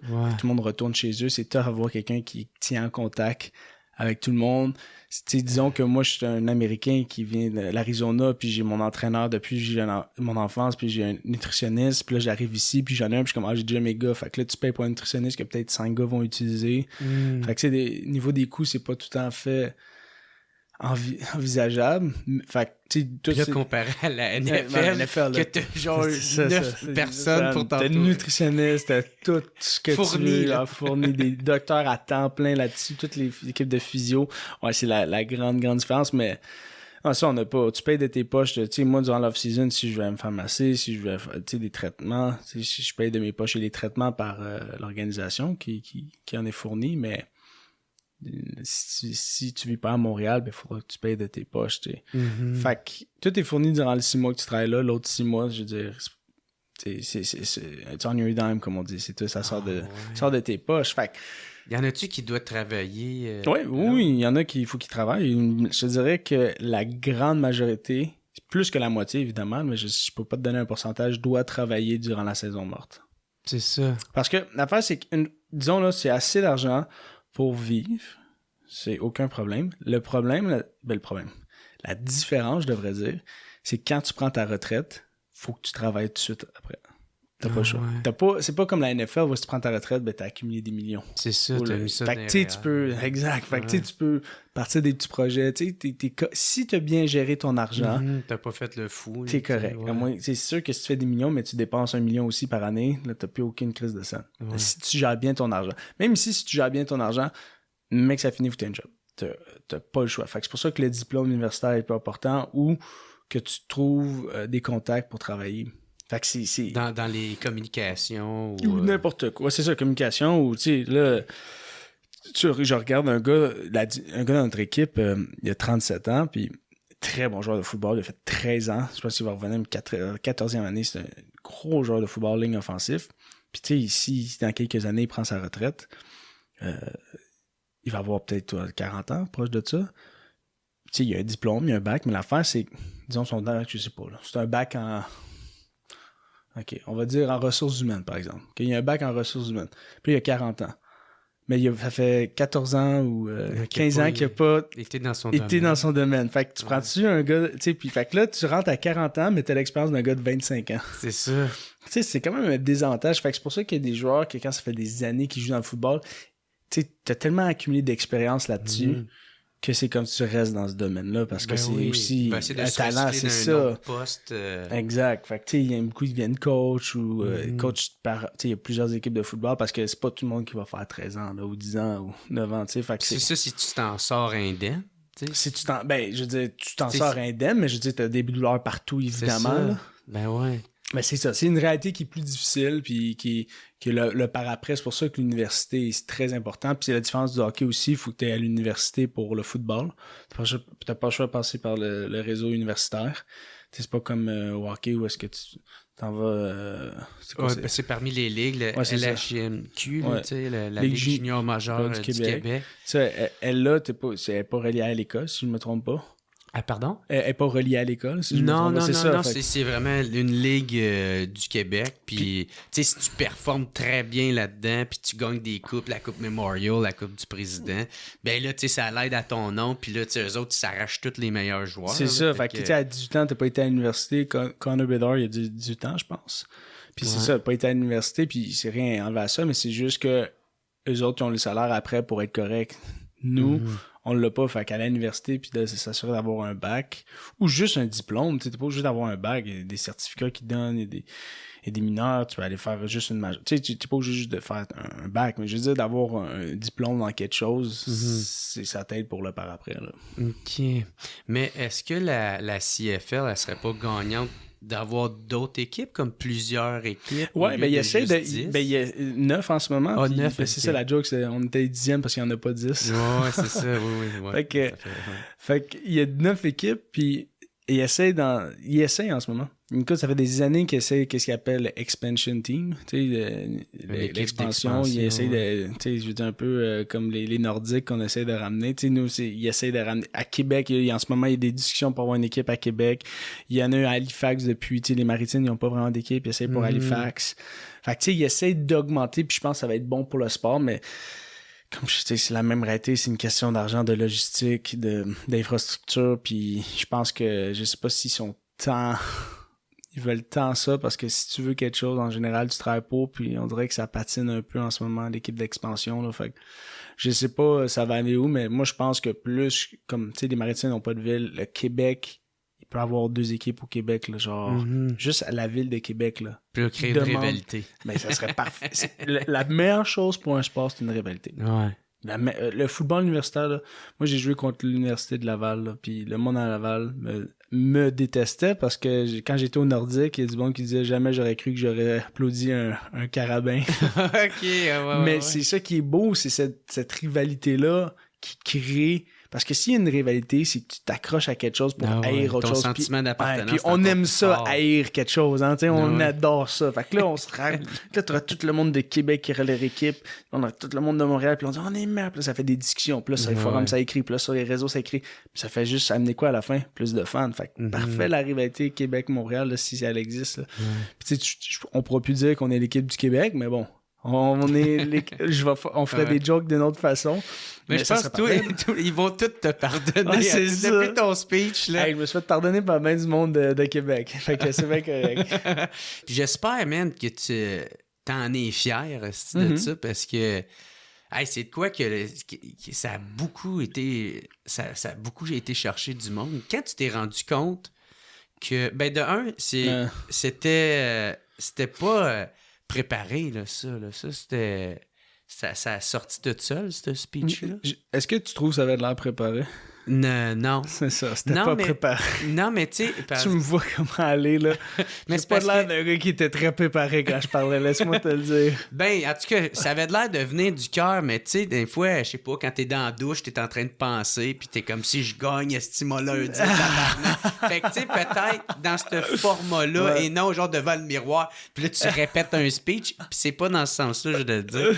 Mais si tu veux savoir, j'ai... Toute la semaine, le fait qu'il n'y avait pas de français, je trouvais que c'était un manque de respect. Puis moi, ça, c'était mon feu. Ça, c'était qu'est-ce que j'utilisais pour me motiver pour cette game-là. Tu sais, t'es un athlète de haut niveau, tu essaies d'utiliser toutes les motivations possibles pour t'alimenter ce feu-là, cette rage-là pour un match. Fait que moi, ça a été parfait. Là. Tu sais, c'est comme une affaire au football ou juste dans le sport en général. Moi, je trouve que quand tu talk shit ou quand tu dis de la merde à un autre gars, tu lui donnes des munitions pour se motiver davantage. Ouais, on le voit dans Last Dance avec Michael Jordan. Là. Il y en a il s'inventait des choses à un moment donné, là, tu sais. Tellement que le gars avait besoin de compétition. Là. Mais ça, c'est exactement cet exemple-là que j'avais donné en plus à un moment donné. Je disais de Last Dance, c'est parfait. Là, tu vois comment il était compétitif. Fait que pour moi, le français, c'était ça. Fait que toute la semaine, tu sais, j'étais comme, ah, man. Puis là, il y a le guide de TSN que je vois. Fait que c'était toutes des affaires. Mais tu sais, c'était toutes des affaires que j'étais au courant, puis j'utilisais ça. Puis là, après ça, je veux dire... Quand tu gagnes à Coupe Grey, puis j'ai un rêve d'enfant qui arrive, puis là, 30 secondes après, j'ai la caméra, puis je suis comme, man, je sais pas quoi dire. Merci, man, je suis tellement content. Puis là, je suis comme, je sais pas quoi dire. Mais puis là, je dis, ils ont jamais cru en nous, puis là, c'est là que ça me fait passer. Je dis, Chris, ils ont jamais cru en nous, puis là, ça, je me fâche. Ah ouais. Là, c'est... Ben, c'est ça, c'est comme un mélange de colère, de fierté, de... tristesse, de joie, de... Ah, oui, c'est ça. Un estigo mille potes. Ben, c'est drôle parce que quand j'étais à Québec, tu sais, je l'avais compté avec Mike à sous-écoute, celle-là, mais tu sais, c'était genre... Tu sais, il y a une femme qui vient me voir, puis je pense que ça va me marquer pendant longtemps, cette femme-là. Si elle l'écoute, là, salut. Elle me vient me voir, puis elle dit, là, non, mais t'es doux. Je suis comme... Hein? Non, mais t'es vraiment doux.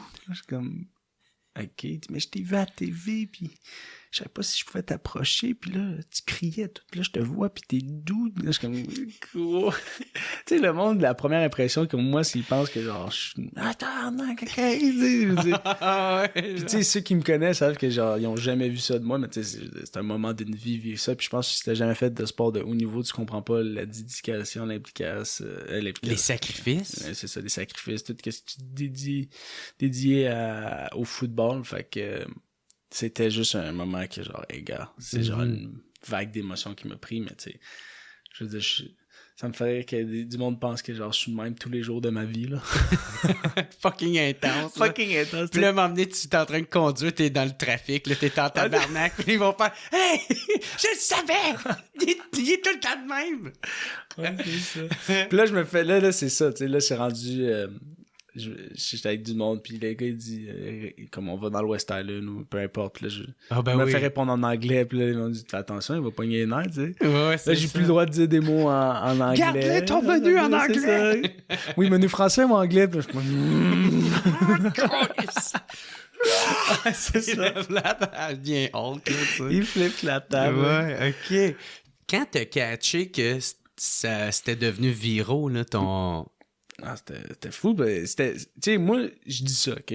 Puis, ça sort de même. Puis là, après ça, je fais... Puis, je fais... Tu sais, j'ai complètement oublié, tu sais. Là, je célèbre. On est dans le vestiaire. Puis là, je vois mon site. Puis une notification. Mais tu sais, je suis comme, ah, Chris, on a gagné. Ben oui, c'est sûr, ça fait du sens. Ça fait du sens, je continue.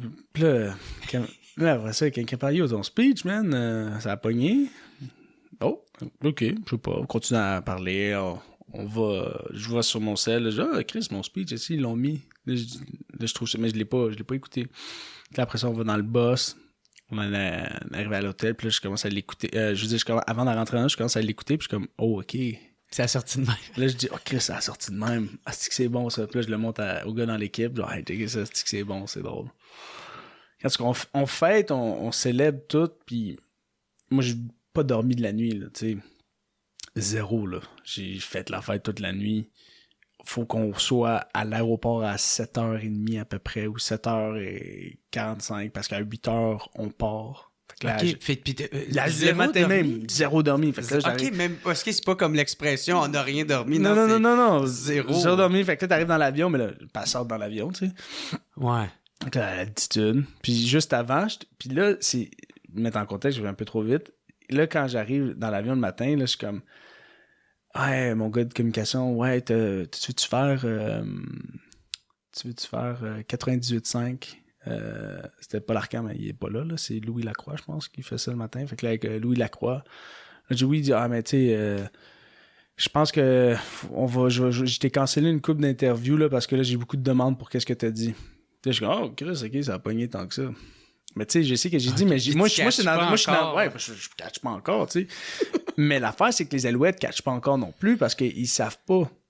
Ils voient que ça pogne, mais c'est une controverse ou c'est pas une controverse? Ah, de quelle base ça avait? Exactement, parce que eux autres, ça reste quand même... Moi, ça me dérange pas, mais je veux dire, je veux pas mettre l'organisation à dos parce que ça reste quand même une organisation canadienne, tu sais, CFL, tout ça. Fait que tu le sais... Techniquement, dans la tête, je suis comme c'est impossible, c'est une controverse, mais tu le sais pas, tu sais, je veux dire. Moi, puis l'organisation, on sait pas. Fait qu'on est comme... On sait pas trop, fait que je dis qu'il fait 98.5, fait que là, je suis dans l'avion, je suis encore chaud, pas fatigué, je fais 98.5 au mieux que je peux, puis là, je vois qu'il me pose ces questions-là, puis là, OK, tu sais, je réponds, genre, qu'est-ce que je pensais. J'arrive dans l'avion, puis là, je commence à un peu réfléchir, OK, ouais, peut-être faudrait que j'explique, tu sais, fait que là, dans ma tête, je suis comme, OK, je sais pas si c'est une controverse, sinon je vais peut-être expliquer mieux sans l'émotion, genre qu'est-ce que je voulais dire. Quand on prend l'avion... Le monsieur doux. Là, c'est ça, plus doux qui atterrit. Là, l'avion atterrit, puis là, je me réveille. Puis là, tu sais, 45 minutes de sommeil, c'est la pire affaire, ça fait juste de casser. Puis quand j'arrive sur le tarmac à Mirabel, je vais dehors, écoute... Avec les lunettes de soleil. Les médias, là, genre une vingtaine de caméras, tout le monde est là. Puis là, mon gars, comme il dit... Tout le monde veut l'avoir, là. Ouais, tout le monde veut... Ils veulent tout le premier commentaire de qu'est-ce que t'as dit. Ouais. Puis là, je suis comme, oh shit. Il dit, OK. Puis là, il arrive pour me dire, je te donne quoi dire, tout ça. Puis je dis, non, je suis correct. Je sais qu'est-ce que je veux dire. De toute façon, je vais juste dire qu'est-ce que je voulais dire. Il n'y a pas de controverse là-dedans. Là. Ils nous ont jamais respecté. C'est une langue, c'est une ligue bilingue, c'est un pays bilingue. Le français devrait être respecté. Moi, je trouvais que c'est un manque de respect. Ouais, c'est ça. Puis t'as été quand même nuancé. C'est ça. Fait que tu dis qu'ils ont manqué, des fois, il manquait un peu de respect à la langue française. Puis... C'est ça. Fait que c'était ça, c'est juste comment ça... Mais tu sais, l'affaire, c'est que je suis content maintenant, avec du recul, je suis content que ça a sorti de même parce que, disons, j'avais dit avec un propos non explosif, puis j'aurais juste dit, ouais, ils ont manqué de respect, ça aurait jamais pogné, tu sais. Des fois, t'as besoin d'aller... Mais sur le coup, c'est ça. Fait que j'arrive à l'aéroport, puis j'ai aucune idée de si c'est gros ou non. Mais là, je suis comme, OK, il faut que je m'explique. Là, j'ai les shades, je suis cassé complètement. Rien qu'on veut, 45 minutes de sommeil. Fait que je m'explique, puis tu vois, quand je parle, je suis comme... c'est un peu bilingue. Tu sais, genre, tu sais, un peu, genre, slow de parole, là, parce que tu slurs tes words. Ouais, moi, j'ai zéro trouvé ça, moi, je trouvais, j'ai le savais, parce que j'ai le toi. savais en maudit. Fait que là, l'interview se termine, je dis, ça n'a pas été super. J'arrive chez nous, je dis, faut que je me couche, là, tu sais, j'ai pas dormi. Là, je dors. Puis là, je me réveille à genre 3h de l'après-midi, 3-4 heures. Là, j'ai mon GM qui m'a appelé, tout. J'ai des appels, des textos, là. Je suis OK. Puis là, j'ai parlé avec mon directeur général, puis là, comme, là, faut juste savoir qu'est-ce qu'on fait. T'sais, lui, il est en mode questionnement, comment on répond à ça, parce que comme lui... Question d'image? Ben, lui, il est en communication avec la Ligue canadienne, et non avec le Québec. Fait que lui, la Ligue canadienne, évidemment, c'est comme, ben là, tu nous lances en dessous du boss. Tu sais, il y avait... Il voulait... on savait pas où se placer encore face à ça. Moi, je le savais, mais l'organisation... Puis moi, je veux pas mettre l'organisation dans le trouble. Moi, comme... Tu sais, une organisation peut pas prendre aucun parti politique. Zéro. Peut pas prendre... Tu sais, une organisation reste une organisation. Tu sais. Puis j'ai eu des messages de fans qui étaient américains, des fans qui ont pris ça... Genre, ou juste des fans anglophones qui, comme, ben là, ça tu disais que tu veux pas moi comme fan. Tu sais, je veux dire, il y a du monde qui ont. Fait que, tu sais, tu veux pas perdre ce monde-là. Fait que l'organisation, tu sais, sur le coup, je me dis que je comprends la réaction. Fait qu'on savait pas. Fait que le lendemain, le lundi, là, c'était vraiment, genre, ambigu. Puis je pense que c'est quand qu'on a fait la parade que là, on a vu, OK, ça a zéro été une controverse. Parce que le monde qui sont venus, les drapeaux québécois, puis le monde qui était juste fier, c'est comme le mercredi que là, on a fait genre, OK, ouais. Parce que j'ai fait des interviews, le reste, mais mon gars des communications était comme, OK, je veux pas qu'on en parle parce qu'on sait pas où se constitue. Puis après ça, quand on voit que vraiment, tous les médias, comment ils en parlaient, puis tout le monde, comment en parlait, c'était comme, non, c'est pas, tu sais, j'ai pas eu une critique médiatique face à ça.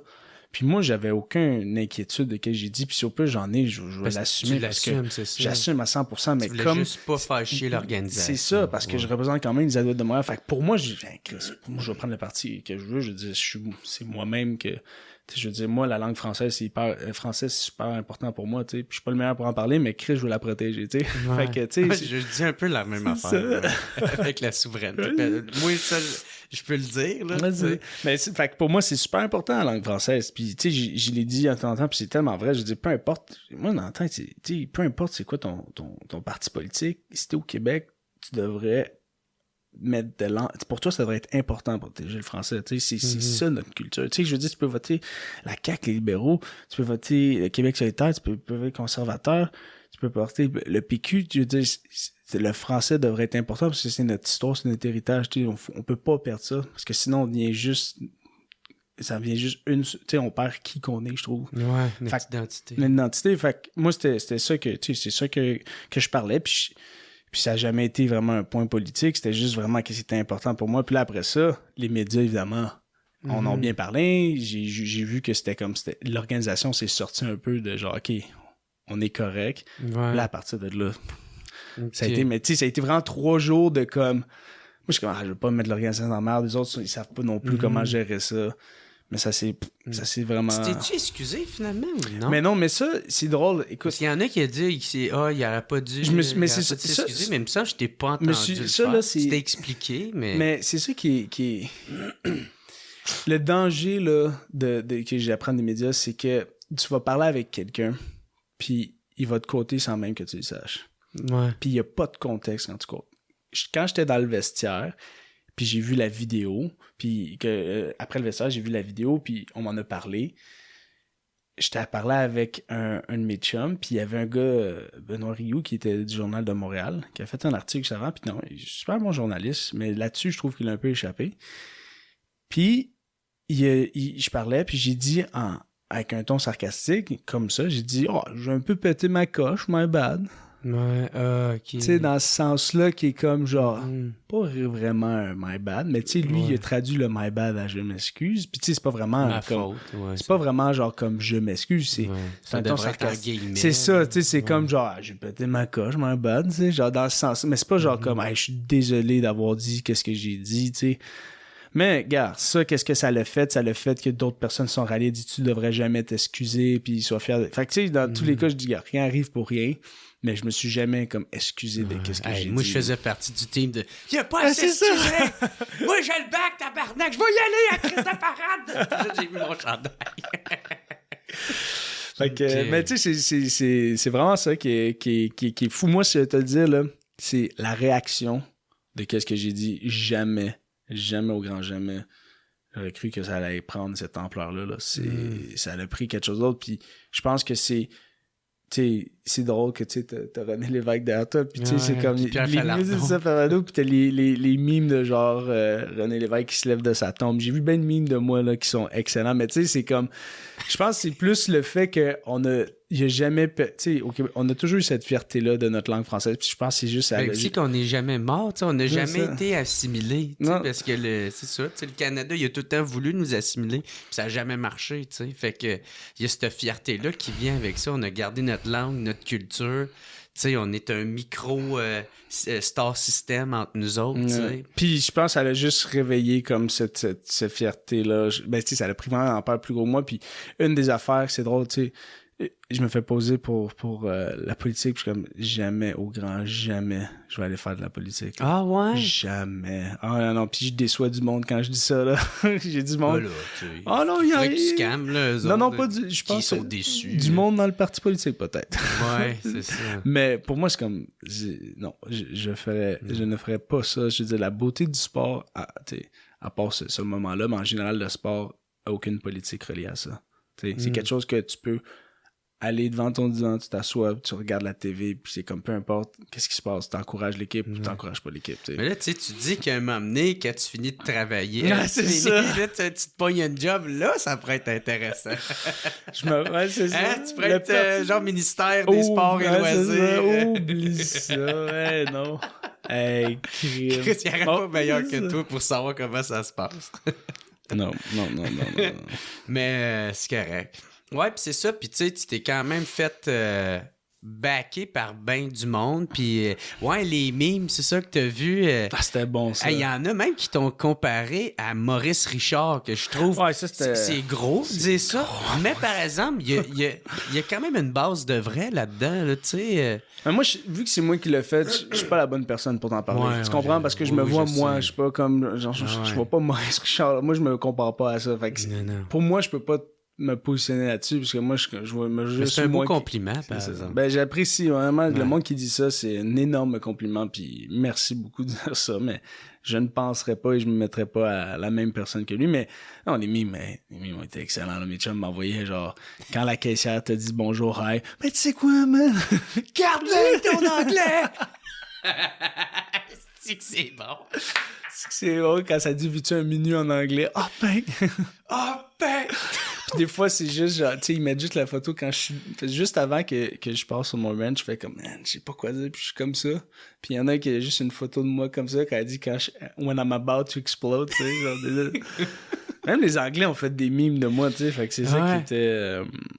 Tu sais, puis aussi, on est au Québec, fait que moi, j'ai juste eu du monde du Québec qui m'a écrit, puis tu sais, tous les commentaires négatifs que j'ai eus, c'était des commentaires qui étaient écrits en anglais. Mm-hmm. Fait que, tu sais, c'est bien... Puis ça, comment tu prends ça? T'en as parlé un petit peu tout à l'heure, écoute, j'ai tellement eu une dose incroyable de bons commentaires que pour les plus négatifs... Comme je sais qu'il y a du monde qu'eux autres vont lire 100 bons commentaires, ils vont lire un commentaire négatif, ça va les affecter. Moi, je suis capable, je pense, de faire un peu plus, tu sais, de relativiser. La part des choses. C'est ça, fait que puis il y en a qui me faisaient rire. Hey, il y en a une, là, Linda, qui écrit à ma blonde. Je sais pas pourquoi elle n'a pas écrit à moi. Peut-être mais en fait, je les vois je les vois de temps en temps, mais comme j'ai eu tellement de messages que j'ai manqué comme 80% de mes messages, là. Genre, ben oui, c'est ça. C'était assez fou, là. Même encore, il faut que je recule des fois pour aller voir du monde que je connais, que j'ai pas eu la chance de répondre. Fait que c'est un peu difficile, mais elle a écrit à ma blonde, elle a écrit genre un petit texte, puis c'était genre dans les eaux de... On aurait dû vous anéantir en 1700 quelque chose quand on a pris le Québec. Vous êtes chanceux d'être encore en vie, ma bande. Mais c'est tout en anglais, là, tu sais. Ouais. We won the war, tu sais. Vous avez perdu la guerre, vous avez rien à dire, tu sais. Je suis comme, elle retourne, genre, c'est 400 ans. Ouais, va voir Johnny McDonald, là, tabarnak. Fait que c'est bon. T'en as qui sont vraiment... tu sais, c'est... Mais je pense que beaucoup de monde qui écrit des commentaires ont des problèmes. Sûrement qu'ils doivent avoir des problèmes un peu, là. C'est pas... Ou ils sont trop juste sur l'émotion aussi. Peut-être aussi. Mais des fois, tu vois la structure, puis tu regardes leur photo de profil, puis tu te dis, tu sais, je veux pas... tu sais pas si la personne est bien ou non, là. Des fois, t'as des commentaires. Ouais, c'est Christ, de toutes sortes de monde sur Internet. C'est ça, Puis, tu sais, du côté Canada-français, t'en as-tu reçu des commentaires qui est venu te chercher? Parce que, tu sais, le déclin du français, oui, on en parle beaucoup au Québec parce que Chris, c'est vraiment un fait, là, tu sais. Il y a des statistiques qui le prouvent, mais c'est aussi de quoi que les francophones albertains vivent. Tu sais, au Manitoba, il y en a justement beaucoup. Il y a des grosses communautés francophones. Tu sais, si on parle maintenant de Doug Ford qui... avec tout le côté franco-ontarien, qui veut enlever le financement des écoles françaises en Ontario. Fait que, tu sais, eux autres, ils se doivent se battre pour leur français. Fait que, tu sais, j'imagine qu'eux autres, ils devaient être contents d'entendre quelqu'un comme toi faire... tu sais, toi, c'était pas... Ouais, j'en ai eu, évidemment, mais je vais te dire, pour moi... Une des choses, je pense, qui a été le plus... pas marquante, mais que j'ai fait « Oh, ça c'était bon », c'est quelqu'un de Toronto Sun, un anglo, qui a fait un article puis qui expliquait pourquoi j'avais raison de dire ça. Puis c'était pas un Québécois, c'est pas quelqu'un qui a rien de francophone, il était complètement anglophone, puis il a expliqué... était objectif. Toronto Sun, puis il était objectif, puis il expliquait une situation de ses... Ses amis ontariens qui expliquaient la difficulté du français dans le pays. Puis, tu sais, c'est drôle, on dit qu'on a un pays inclusif, puis tu regardes, nous, avec la CFL, on essaie d'inclure les Premières Nations, tu sais, énormément, tu sais. Puis on essaie d'être hyper inclusif, mais genre, on n'est même pas capable de le faire avec le français. C'est ça. Tu sais. Des fois, moi, je trouve tellement que c'est un esti d'affaires d'image, là. Il y en a aussi là-dedans, c'est sûr que c'est un peu... Il y a un peu d'image, là. Comme, tu sais, toi, je sais, tu ne prendras pas d'allégeon politique, là. Fait que, moi, je vais me charger de ça pour parler que pour moi. Mais, tu sais, mettons, on parle juste avec... la journée pour les Autochtones, la journée de vérité et autochtone. De réconciliation. Ouais, tout ça, là, tu sais. Puis, genre, ça se passe en même temps que le fédéral, il est au tribunal avec des communautés, justement, autochtones pour donner de l'argent en compensation à tout ce qu'ils ont vécu. Puis le fédéral, il ramène ça en appel quand les Autochtones ils avaient gagné le tribunal, tu sais. Fait que c'est tellement hypocrite, là, tu sais, c'est comme, gars, non, on vous puis ils appellent ça la journée vérité et réconciliation. Puis ils sont même pas capables de le faire dans des tribunaux, tu sais. En tout cas, tu sais, il y a rien de plus fauné que ce petit pays-là. Mais bref, je te mêlerai pas à tout ça. Let's go, il part, là. Je te mêlerai pas à tout ça, mais c'est correct. Je voulais savoir, est-ce que Pierre-Carl t'a parlé de ton speech? Il m'a-tu... En fait, je l'ai croisé. Il m'a dit... Lui, il devait être content, tabarnak. Sûrement. Mais c'est parce que je le croise quand même comme... Pas tout souvent, tu sais. On le voit aux événements, mais il est tellement occupé, puis il serre la main, puis il y a plein d'autres joueurs, mais tu sais... Il y a une compagnie à gérer. C'est ça, une compagnie à gérer. Fait que tu sais, il a pas le temps de venir me voir puis me parler pendant 10 minutes, mais j'ai vu qu'il a parlé dans les médias, puis qu'il a dit qu'il me sort. Puis il m'a déjà dit aussi que, tu sais, genre, t'as pas à t'inquiéter, tu sais, je veux dire, nous, il y a pas de problème avec ça, puis tu sais... Nous, on va te backer. Ben pas on va te backer, mais je veux dire, on est... tu sais, t'es libre de t'exprimer. Tu sais, c'était dans ces eaux-là qui voulait me dire ça. C'est beau, ça. Ouais, fait que c'est... Tu sais, autant qu'il va dire qu'il il est pour le Québec, tout, mais il reste très, très professionnel quand il vient nous parler, là. Fait que, tu sais, ça reste quand même un homme d'affaires qui a une équipe, on est des joueurs. Fait que, tu sais, je veux dire, il reste bien professionnel avec nous, puis je suis sûr qu'il a dit qu'est-ce qu'il a dit, peut-être en privé avec plus de ses amis proches, mais non, je sais qu'il était pas... Là-dessus, tu sais, là-dessus... Aussi, c'est pas la même chose si j'avais un propriétaire anglophone. C'est quand même lui qui paye mon paycheck. Fait que c'est sûr, avoir Pierre-Carl, je veux dire, je sais que un peu moins de backlash que peut-être quelqu'un d'autre comme propriétaire. Ou peut-être juste les anciens propriétaires, comment ça aurait été. Ça aurait peut-être pas aussi bien passé. T'sais. Ben ouais. Ou peut-être qu'il aurait juste pas compris aussi. Ouais, c'est ça. En fait, moi, c'est ça, je me dis, ça va être en français, personne ne va rien comprendre. Non, le monde non traduit. Puis, t'as commencé, tu dis le football à 5 ans. Ouais. Puis, t'as commencé ça, mais tu jouais pas au cégep. C'est au collège que t'as commencé à le pratiquer? Non, j'ai joué, dans le fond, à l'âge de 5 ans, j'ai commencé le football. techniquement, c'est 6 ans parce que c'est compliqué, mais tu sais que j'ai commencé à 5 ans, c'est que je courais partout. Après le ballon, j'étais pas techniquement en équipe, mais genre, je jouais au football. Mm-hmm. Puis après ça, j'ai fait l'année d'après, mais j'ai commencé à l'âge de 5 ans que j'ai viré 6 après. Puis j'ai joué jusqu'au cégep. Puis en fait, j'ai joué jusqu'à ma dernière année du secondaire au football. OK. Puis à ma dernière année du secondaire, j'ai eu une très mauvaise saison. Et j'ai juste dit, puis j'avais plus cette passion-là de jouer au football. Puis j'ai dit, c'est quoi, ce football, c'est fini pour moi. Je m'en vais au cégep, puis on va étudier en quelque chose, je sais pas quoi encore, puis je lâche le foot. Fait que j'ai lâché le foot rendu à ma première année de cégep.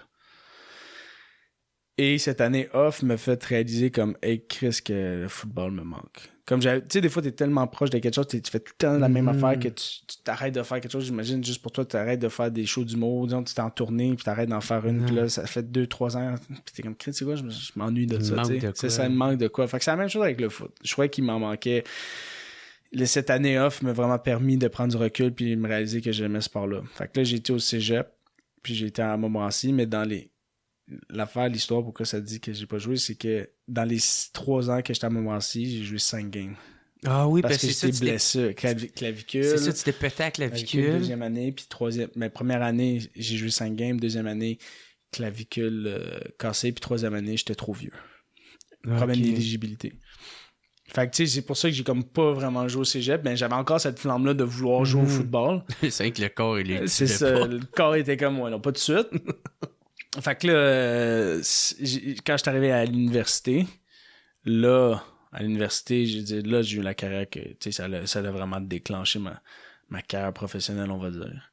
Mais ça, fait que c'est pour ça que le cégep, c'est comme genre, j'ai pas joué. Mm-hmm. J'étais dans l'équipe, mais j'ai pas joué, mais c'est que j'étais dans une équipe de sportive à cause de blessures puis de problèmes d'éligibilité. J'ai pas réussi à jouer. OK. Puis là, t'es allé à l'université, puis tu jouais pour les Carabins. Ouais. Forcément. Puis, est-ce que tu es allé à l'université pour jouer au football ou tu voulais aussi avoir un diplôme puis tout ça? Ben, écoute, j'étais au cégep. J'avais fait une technique en informatique. C'était dans ça que je m'avais inscrit. Puis, j'ai terminé ma technique. Fait que, tu sais, j'ai mon deck. Puis, quand je suis rentré à l'université, c'était majoritairement pour le football. Parce que pour moi, si c'était pas du football, j'aurais été à l'université parce que... T'étais déjà satisfait avec Non, l'école était pas mon fort. Ah ouais? L'école a jamais été mon fort. Ouais, c'est drôle. Ben, je trouve que tu dégages le contraire. Ah, ben c'est que... T'as de l'air de philosophe. C'est ça. 4 ans d'université, là, ça aide. Ben c'est juste... En fait, c'est juste parler, mais vraiment, c'est ça. Je pense que c'est le fait d'aller... T'sais. Moi, je vais te dire, là, l'affaire pour moi avec l'université, là, qu'est-ce que c'est? C'est les discussions. Parce que j'aime parler en général. Fait que les discussions que t'as, c'est plus que... Pas que c'est meilleur que d'autres, c'est juste que... on va rencontrer quelqu'un en sciences politiques qui est dans un bar, puis il vient d'étudier quelque chose, puis là, il va t'en parler, puis là, tu fais juste débattre. Ah, ben ouais, ben juste moi, mon débattre. podcast, c'est ça. C'est ça. J'invite des politiciens ou l'autre, c'était un chercheur en nucléaire, en fusion nucléaire. Fait que là, tu sais, il me parle de ça, puis moi, j'essaye de suivre sans saigner du nez. Ouais, ben, tu sais, là, c'est différent aussi parce qu'on est plus vieux, mais tu sais, quand t'es dans ta vingtaine, t'es une éponge, t'absorbe un peu plus, tu sais, encore dans tes informations. C'est ça, fait que, tu sais, moi, je trouve la seule affaire que j'ai développée dans ces années-là, c'est juste de parler avec plein de monde d'études différentes, puis juste d'apprendre à s'ostiner comme il faut. À bien argumenter. À bien argumenter, mais, tu sais, pour moi, l'école, en général, l'école, c'était vraiment pas mon fort parce que j'étais hyperactif. Dyslexique et ouais, tout. Fait que c'est facile de parler, mais l'écrire c'était difficile. Fait moi, ça me fait même pour le parler. Ouais, le parler, mais des fois ça m'arrive. Des fois ça m'arrive un peu. L'air de secret, je suis comme, oui, faut que je fasse avec ça. Là. Ah ouais, moi aussi des fois je me trompe. Tout le monde se trompe de mots. Faut juste pas. À ce point-là, là, quand tu dis au monde, là, quand tu parles aussi longtemps là. Devant les caméras au public, là, à un moment donné, tu vas en faire des erreurs aussi. Là, c'est normal. Ouais, j'ai juste accepté. C'est exactement ça. Si t'apprends à accepter... Mais c'est la plus grosse affaire, c'est 100% ça. Là, t'apprends à accepter qu'on est des bines. C'est pas plus simple que ça. On est des petites bines, là. Puis, tu vas rire, mais on est des bines. Mais c'est ça. Fait que moi, le sport en général, genre au secondaire, là, c'était le sport qui me permettait... Ma mère m'inscrit à tous les sports possibles parce qu'elle savait que c'était la seule façon pour me calmer. Là. À l'école, j'ai pas aucune... n'y a rien qui m'intéressait. Tu sais, je le faisais. Tu sais, je passais pas mal tout à 60-65%. Tu sais, j'étais jamais genre le top de classe. Je sais à passer, mais genre, c'était des efforts. C'était beaucoup, beaucoup d'efforts. Puis l'université, c'est la même chose. Si c'est pas du football, tu sais, je dis, hey, pense à ça, là. J'ai fait, là, 4 ans d'université.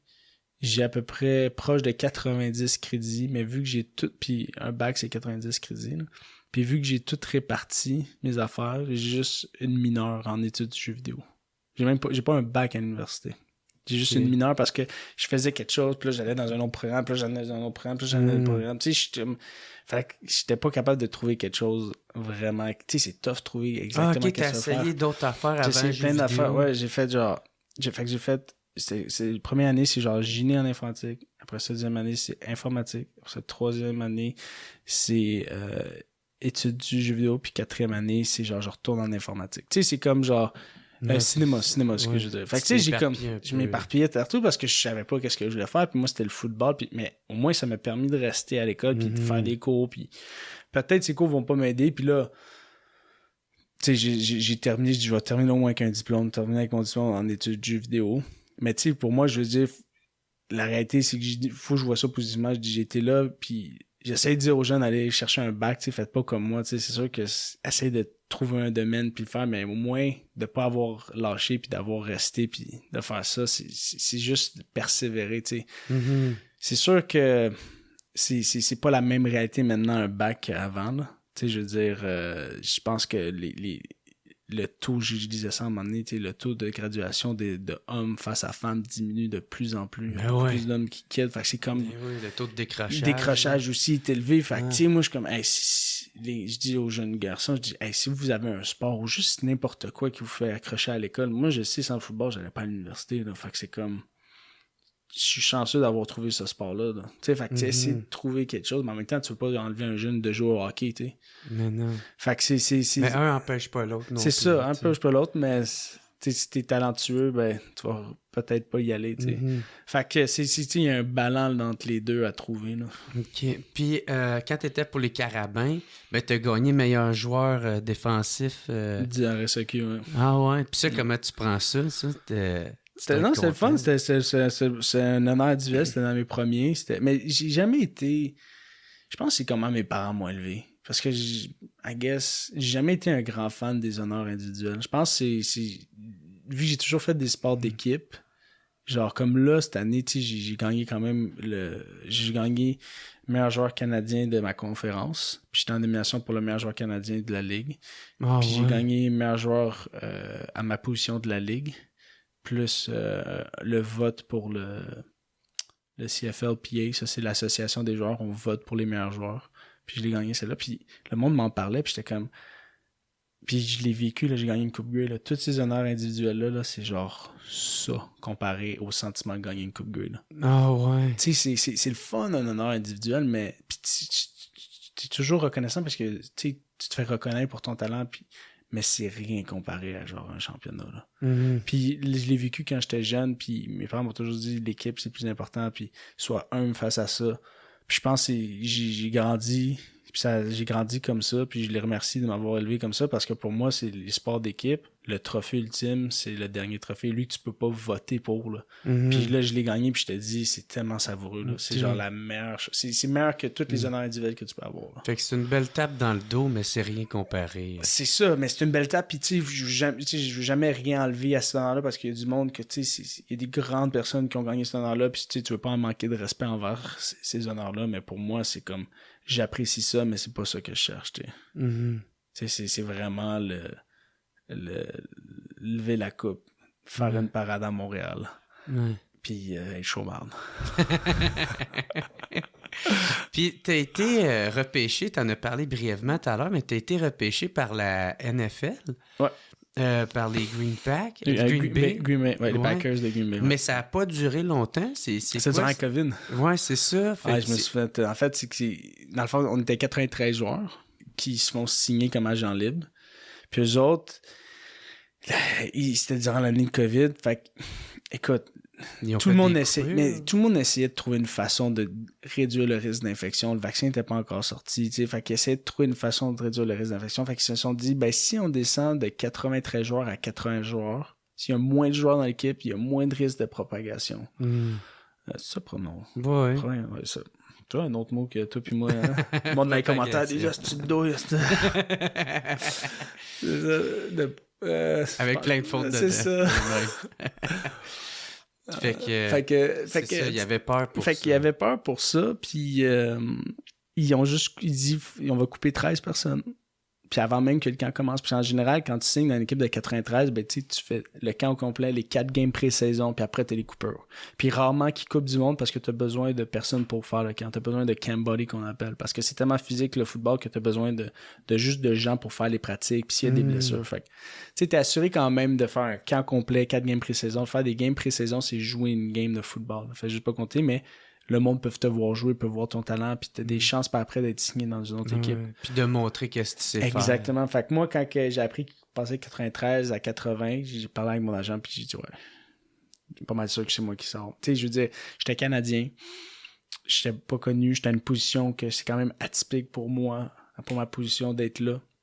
Tu sais, être un corner dans la CFL, c'est pas mal assez atypique d'être un Canadien puis d'être à ça, tu sais. Il y a Ben Changeux qui le fait, mais puis qui est excellent à qu'est-ce qu'il fait en ce moment ça, mais pour moi c'était quand même atypique d'être là. Fait que je savais que je jouais pas mal avec les derniers, tu sais, les comptes-gouttes là. J'étais comme moi, ça va être difficile de passer le seuil de la coupure. Fait que comme de fait, à la dernière journée dans le fond, il y avait 4 semaines pour faire ces coupures-là. Puis à la dernière journée, il restait 2 joueurs à couper. Puis j'étais un d'entre eux qui a été coupé. Ah ouais. Si ça a passé proche là-bas. Fait que, tu sais, mais ça, c'est avant même que le camp commençait. Fallait juste que je passe ça. Puis le camp commençait. C'est les OTAs qu'on appelle. Fait que c'est comme. T'as pas eu le temps de montrer J'ai pas eu le temps de montrer. Fait que j'étais là-bas. J'ai fait une semaine là-bas, je pense. Je me trompe pas, une semaine et demie. Puis moi, je pensais que j'avais une chance parce que j'étais dans les plus vite là-bas. Là. Tu sais, j'ai couru 4-3-5 aux 40 verges. Puis le monde qui connaît pas le foot puis ont pas une référence sur ces vitesses-là. Tu sais, parce que dire un chiffre sans référence, des fois, ça veut rien dire. Ouais. Mais juste pour dire, c'était dans... je pense que j'étais le 3e ou 4e plus vite à ma position de mon année, partout aux États-Unis. Ah ouais. Ouais. Fait que j'étais quand même dans les plus rapides, puis c'est mon talent au football, c'est ma vitesse, en fait. Je suis comme un coureur de 200 qui a décidé d'aller jouer au football, en fait. C'est pas mal ça. Puis... là, le gars, il court contre Usain Bolt, là. Non, je suis pas jeune, voilà, imagine, tu sais.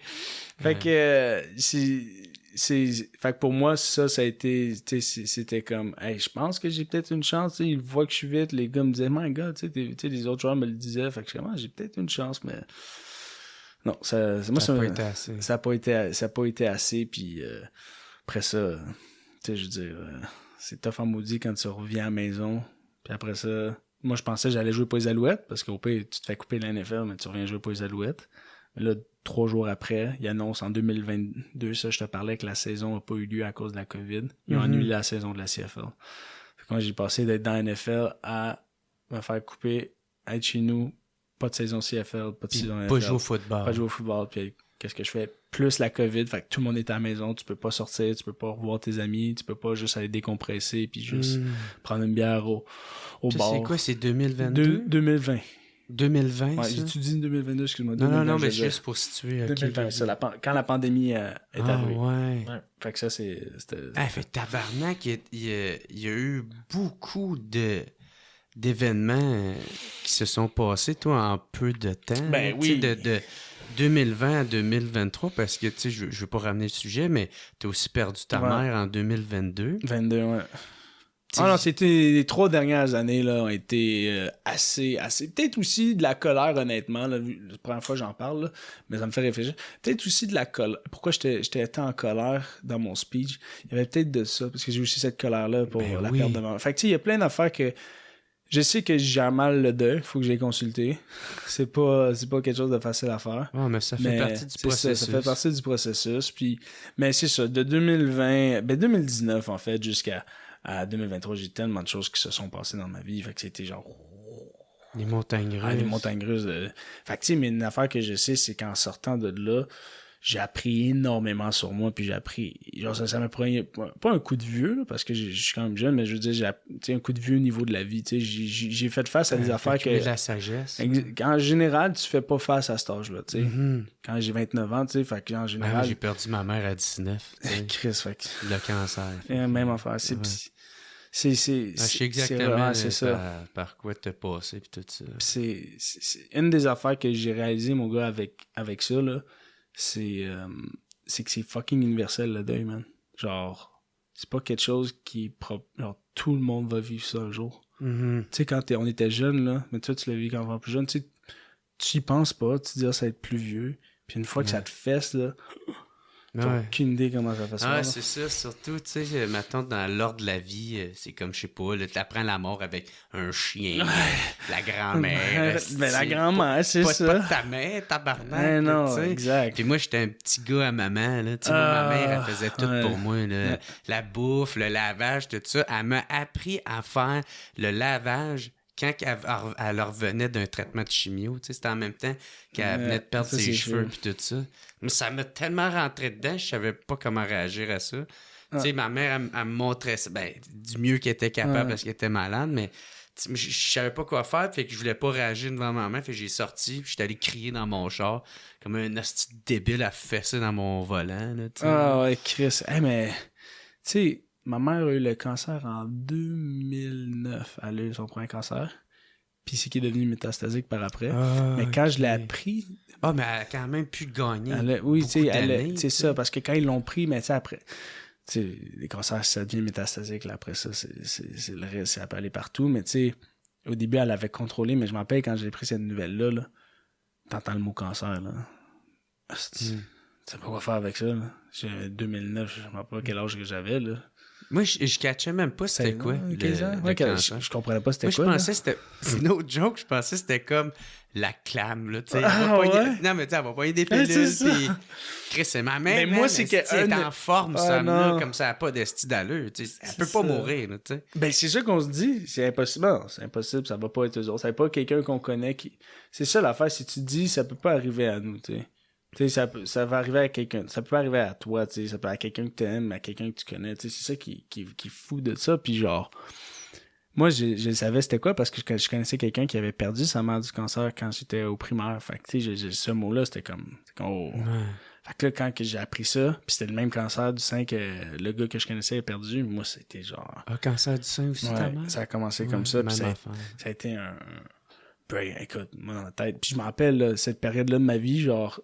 on dirait que j'ai comme tout bloqué, tu sais, genre tout était, puis je réalise que tu t'en souviens pas de ces je me souviens, mais genre je voulais pas me souvenir, tu sais, je voulais pas me rappeler de fait que j'étais vraiment, je rentrais quelque part, je faisais quelque chose, puis ça partait, tu sais, j'étais comme genre je voulais pas de souvenir, je voulais pas de fullness, puis tu sais, j'essaie de genre m'enfuir de ces moments-là, fait que tu sais, c'est quelque chose que, là, avec le temps, je réalise que tu faisais, mais tu sais, c'est un mécanisme de défense que ton corps fait, puis c'est même pas lequel qui va faire, puis moi, c'est lui qui a fait, tu sais, j'essaie, tu sais, juste, si je le sais pas, ou si je m'en rappelle pas, ben ça me fera pas, tu sais, je le vis pas, tu sais.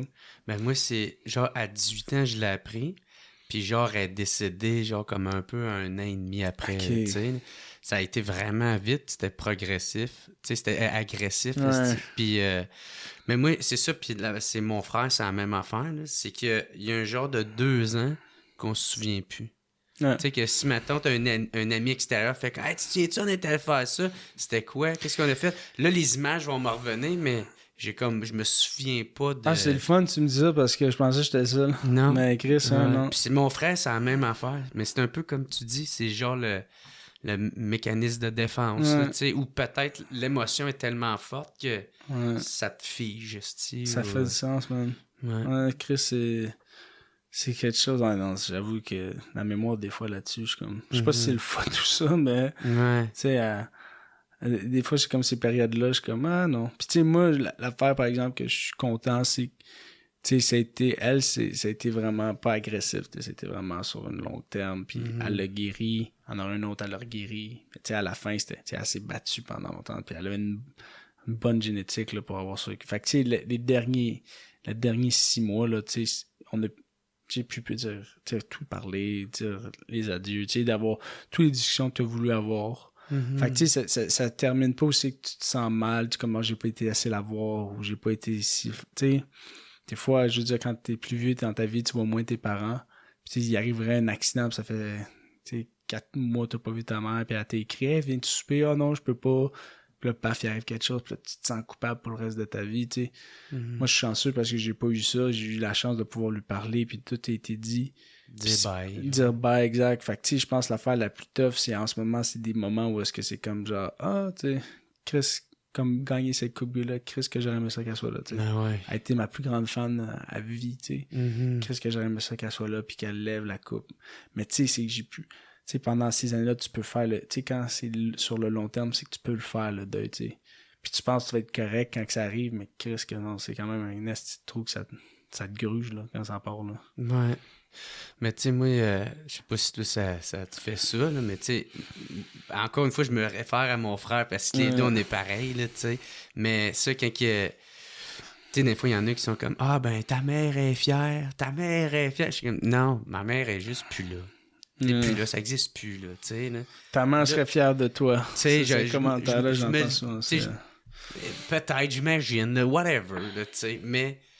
Genre, moi, je sais que quand elle est partie, elle était fière, puis elle nous aimait, puis c'est ça le souvenir que j'ai. Ouais. C'est là. Elle, ça arrête là. Moi, ma vie a continué, mais la branche est arrêtée là, puis... Je pense que c'est un mécanisme du monde qui... Ouais, ils savent pas quoi dire. Qui savent pas quoi dire, fait qu'il dit... Mais je pense que c'est ça. Oui, puis il n'y a pas de malice, c'est vraiment non. ta mère serait fière de toi, ou genre... Ta mère te regarde d'en haut puis est fière de toi. Puis si j'ai un ami qui est croyant, fait que c'est sûr que le regard d'en haut pour lui, c'est important. Ouais, mais, c'est ça. Tu sais, moi, une affaire pour moi, là, je pense que c'est la même chose pour toi, c'est le souvenir de nos mères, c'est nous-mêmes qui le portent dans nos cœurs, puis c'est juste nous-mêmes qui le fait vivre. C'est ça qui est important. C'est ça qui est important. Fait que, tu sais, des fois, les médias essaient de me faire poser des questions, puis je suis comme, regarde, c'est des affaires pour moi, tu sais. Vous avez pas besoin. Puis t'as le droit, tabarnak, là. Les autres parce qu'ils aiment ça faire des histoires de là-dessus. Puis... Je vais faire la même affaire. C'est ça, tu sais. Tous les matins, je fais une prière. Ouais, c'est ça. Mais non, cette affaire-là de ta mère serait fière de toi, j'avoue que on l'entend. Mais tu sais, comme ma tante, là, j'ai fiancé ma blonde il y a 2 fins de semaine. T'es sérieux? J'ai été content. Chris, félicitations, mon gars. Let's go. Je suis content à tabarnak. On prend-tu un bon procafetière.ca pour célébrer ça? Ben oui, grâce à procafetière.ca. J'ai fiancé. J'ai fiancé. Non, pas de bague, mais là, c'est du bon café. C'était du bon café là, avec la brosse qu'on a virée. Mais ouais. Bon. Fait que tu disais que Ouais, mais pour vrai, hey, merci. Je veux pas trop prendre de ton temps. Tu sais, je t'avais dit 1h30. Fait que, mais tu reviendras, mon gars. Oui. Tu sais, j'avais une dernière question parce que ça l'avait un peu déraillé. Parce que ça a l'air que c'est difficile d'être quand même pris dans la NFL quand tu viens de Montréal. Puis c'est-tu vrai, ça? C'est quand même rare que... Ben, juste quand tu viens du programme U-Sport. U-Sport, c'est le programme universitaire au Canada. OK. Comme Laurent Duvernay-Tardif, ça te dit-tu quelque chose? Ben oui, okay. Il fait des beaux bols. Surtout ce qu'il a accompli, c'est les bols. Celle-là, ça a quand même été un bon coup, un publicity stunt. Tout le monde parle de lui pis ses bols, tu sais. Ben, c'est aucun disrespect. Ben oui, je sais. Mais il est super bon jeu. Il aime se faire taquiner, ça ne dérange pas. Là. Il est bien smart comme gars. Fait que, je pense que ça lui fait rire aussi, cette affaire-là. Mais, ouais, tu sais, lui a vraiment été comme l'exemple de... Genre, c'est un gars qui vient d'ici, qui n'a pas été à l'université aux États-Unis. Parce qu'il y a beaucoup de Québécois qui vont dans des universités aux États-Unis. Dans le but de se faire repêcher. Mais c'est juste le programme est bien meilleur qu'ici, évidemment. Okay. Fait qu'ils vont déjà dans le système. Fait que quand ils sont dans le système américain puis ils jouent contre d'autres Américains après ça... Ils se font, comme tu dis, ils se font prendre en main. En main, puis eux autres, les Américains, quand ils comparent le niveau, ils trouvent toujours qu'ici, c'est toujours moins bon. Même si des fois c'est bon, ils vont regarder le tape de quelqu'un, mais comme, mais ils jouent au Canada. Ils jouent pas comme dans la NCAA, ils jouent pas dans notre ligue. Fait que c'est tough à... Fait que c'est difficile d'avoir cette chance. Moi, là, avant que j'aie mon Pro Day, j'avais aucune équipe qui était intéressée par moi. C'est quoi le Pro Day? Dans le fond, ça, c'est une journée que tu fais des tests physiques. Ah, OK. Puis le monde prend en note ta grandeur, ton poids, puis check ton tes jump, aptitudes. c'est ça, d'aptitude. Puis là, le 40 verges que j'ai couru, c'est que j'ai couru la vitesse que je t'ai dit. Avant que je cours mon 40 verges, aucune équipe était intéressée à moi. Puis j'avais été au East West Shrine Bowl en Floride. Parce que comment ça marche, c'est qu'il y a un partenariat avec le Canada. Des 32 équipes à travers le Canada, à chaque année, à la Coupe Vanier, qui est le gros championnat, votent pour 2 joueurs, deux joueurs canadiens dans le réseau universitaire, pour aller à ce bowl-là aux États-Unis avec des joueurs de la NCAA. Il y avait comme Tom Brady était faire ce bowl-là. Il y a des joueurs de gros niveau qui ont été faire quand même ce bowl-là. Puis c'est un bowl, juste pour dire, c'est comme c'est pas un bowl, excusez-moi, c'est une préqualification. C'est comme une journée où est-ce que on pratique pendant une semaine de temps avec des coachs de la NFL et après il y a une game puis on se fait évaluer. C'est juste pour évaluer les joueurs pour la NFL. T'sais. Les top, les first rounders en général ne vont pas à ces balls-là, mais les 3e, 4e, 5e, 6e round, ils vont là pour se prouver, peut-être à augmenter leur stock. Leur stock voulant dire leur valeur aux yeux. Fait que moi, j'avais été voté parmi des 2 joueurs au Canada mon année pour aller représenter en 2019. Fait que j'ai été représenté là-bas, j'ai montré ma vitesse, mais j'avais le bras cassé. Parce que juste avant, je m'avais cassé le bras. Ouais. Fait que j'avais une bonne... Ah ouais. Pas, mais j'ai une plaque de métal. Fait que je jouais avec le bras cassé. Mais je pouvais pas plaquer. Fait que je faisais tout, mais rien de physique. Mais même ça, c'était pas assez. T'sais. Mais j'étais vite, mais c'était pas assez. Mais là, fait que mon agent, il a travaillé. Puis il y a eu un gars lui a fait une faveur, un scout des Bears. Il a décidé de venir. Il dit, tu sais quoi, je vais venir. Je vais faire une faveur, je vais venir regarder. Puis quand mon 40 a été fait, quand j'ai couru mon 40 verges, là, c'est là que mon stock a augmenté. Mais si c'était pas... Ta valeur a monté par ça. Parce que comme je t'ai dit, c'était le 3e ou le 2e plus rapide au pays là, de mon année. Là. Parmi les 20 000 joueurs qu'il y avait. Là. Oh shit, plus, ok, 20 000 joueurs, tabarnak. Peut-être un peu moins. Là, ouais. Mais en tout cas, quand même, j'imagine. Mais c'est ça, j'étais dans les plus rapides. Fait que c'est ça qui m'a permis d'avoir ma chance avec les Packers. En plus, avec le bras pété. Ouais. Mais là, il était plus pété quand j'ai couru mon camp, parce que c'était en mars, c'était juste avant la pandémie. Puis j'ai été chanceux pour mon Pro Day, là, parce que le Pro Day, qui est la journée d'aptitude, qui est la journée qui m'a permis à faire ça, à faire mon 40 verges puis être repêché, c'était le 9 mars. Puis le 13 mars, tout a fermé au Québec, au Canada. Ouais. Fait que si mon Pro Day était une semaine après, j'aurais pas pu faire ça. Là. Puis j'aurais jamais été dans la NFL. Ah ouais. J'ai été mardeux et malchanceux en même temps. Mais ouais. Puis, écoute, ça c'est une autre histoire, là, mais mon Pro Day, je revenais des États-Unis. C'était un lundi le 9, puis j'étais arrivé le vendredi. Parce que je m'avais entraîné aux États-Unis tout en ce moment. Puis quand je suis revenu, je me sentais pas bien. Puis là, je file pas tant, man. Puis là, j'arrive le dimanche soir, excuse-moi. J'ai 0 dormi de la nuit. Parce que l'angoisse, je faisais de la fièvre, je toussais, je commençais un rhume, là. C'est peut-être la COVID, en fait, là. Ouais, c'est ça. Dans le temps-là, mais je filais vraiment pas, là. Puis là, je filais pas, puis là, pas dormi de la nuit, comme mal à la gorge, mal à la tête.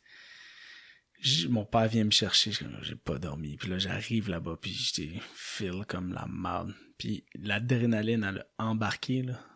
Mon gars, là, j'ai couru, tu sais, j'ai fait mes temps de fou, j'ai fait des estis de gros scores, puis j'étais malade comme un chien, là. Fait que t'as tout donné. Puis tu sais, quand j'ai tout donné, j'ai été littéralement out pendant 2 semaines de temps.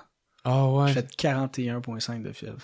Ah ouais, ça veut dire que je crachais du sang, j'ai tout sorti, mon énergie de mon corps cette journée-là, puis après ça, j'ai fait... Ah ouais. Tout a crashé. Colin. Puis là, apprendre que tu t'es coupé, finalement, t'es retranché, comment tu prends ça? Tu prends ça difficilement, mais... non, je trouve ça difficile, honnêtement. C'était tough, là, revenir à la maison, puis j'étais comme... Tu sais, j'ai dit à ma blonde, j'ai dit... Tu veux que je suis encore avec ma mère à ce temps-là, je vivais chez elle. Faisait des traitements, fait que... Mais pas encore les traitements. Ouais, elle faisait... C'était pas les traitements chimio, elle faisait un suivi. C'était pour son dos, là. C'était sa colonne. Fait que j'étais avec elle chez eux, puis j'avais... C'est mon ancien appart, j'avais sorti là vu que j'avais fini l'université. Fait que j'ai dit, tu sais, j'ai besoin de 3 jours pour moi, là. Mm-hmm. Fait que, man, c'était... tu sais, tu frappes le fond, là, tu sais, t'as dépensé, puis t'es juste déprimé pendant 3 jours. Mais je pense que j'avais besoin de vivre ça, là, ce down-là, de vraiment hit le fond pour après me relever, là. Ouais, parce qu'après ça, tu peux que monter. Ouais, c'est ça, je me dis. Mm-hmm. Donc, mais c'est top, mais tu sais, j'ai survécu, puis j'ai appris des bonnes leçons à travers tout ça, là. Des grosses leçons de vie, là, tu sais, je veux dire... l'adversité, faut que tu vois de l'adversité comme une épreuve à surmonter. Plus d'adversité que t'as, plus que t'en surmontes, meilleur que tu deviens. Mm-hmm. Tu sais, ta première adversité que tu vas voir, ça va être difficile, ça va être tough. Mais si tu la surmontes, tu vas devenir meilleur. Puis un jour dans ta vie, tu vas avoir tellement fait d'adversité, tu vas avoir face. T'sais, la vie, c'est juste faire face à l'adversité. Puis si t'apprends à faire face, tu vas devenir meilleur. C'est comme un sport, c'est comme courir, c'est comme marcher. Plus tu fais quelque chose, meilleur tu deviens. Fait que plus que... Puis moi, plus t'affrontes la vie, plus t'es capable d'en prendre. 100%. Puis de le mettre à ton avantage. 100%. Ah, je vois ça de la même façon, mon gars. Hey, gros merci Marc-Antoine Decoy. Merci à toi. Hey, c'était vraiment cool. Thank you, mon chum. Ça fait plaisir, c'était bien le fun pour eux. Yes, je te laisse le mot de la fin. Tu sais, y a-tu de quoi que t'aimerais plugger? Ben, gardez-la. Gardez-la, vos cafetières, parce que moi, je suis pro-cafetière.ca. Hein? Yes! C'est ça, Ah, cool. Ben, thank you. Si le monde veut te suivre... Instagram. Mononc 24. Mais en fait, les Alouettes de Montréal, si vous êtes intéressés, saison prochaine. Ça recommence quand? Ça recommence en juin. Fait que, en ce moment... En juin? OK, ça recommence à l'été. Ouais, c'est l'été. Fait que durant l'été, si jamais vous voulez un petit vendredi, aller prendre des petits drinks, après ça, aller voir une game de foot, puis sortir à Montréal. Ou un samedi... tailgate au parc, puis après ça, tu viens voir une game. C'est une belle activité, c'est le fun, l'ambiance, c'est le fun. Puis là, tu vas avoir une nouvelle mascotte. Ah, c'est ça. Le gars trop défoncé. Ah ouais, de quoi, tabarnak? Il crie pas à la bonne personne, là, tu sais. Encourage les mauvaises couleurs. Ouais, c'est ça, trop calme. Mais, hey, pour vrai, encore une fois, gros merci, mon chum. Tu reviendras, puis merci tout le monde d'avoir écouté. On se revoit la semaine prochaine, puis gros merci procafetière.ca. Ciao tout le monde. It's the What's Up Podcast. What's Up Podcast. What's Up Podcast. Avec Jeremy Alain. Yeah. Boom, boom, boom, boom, boom.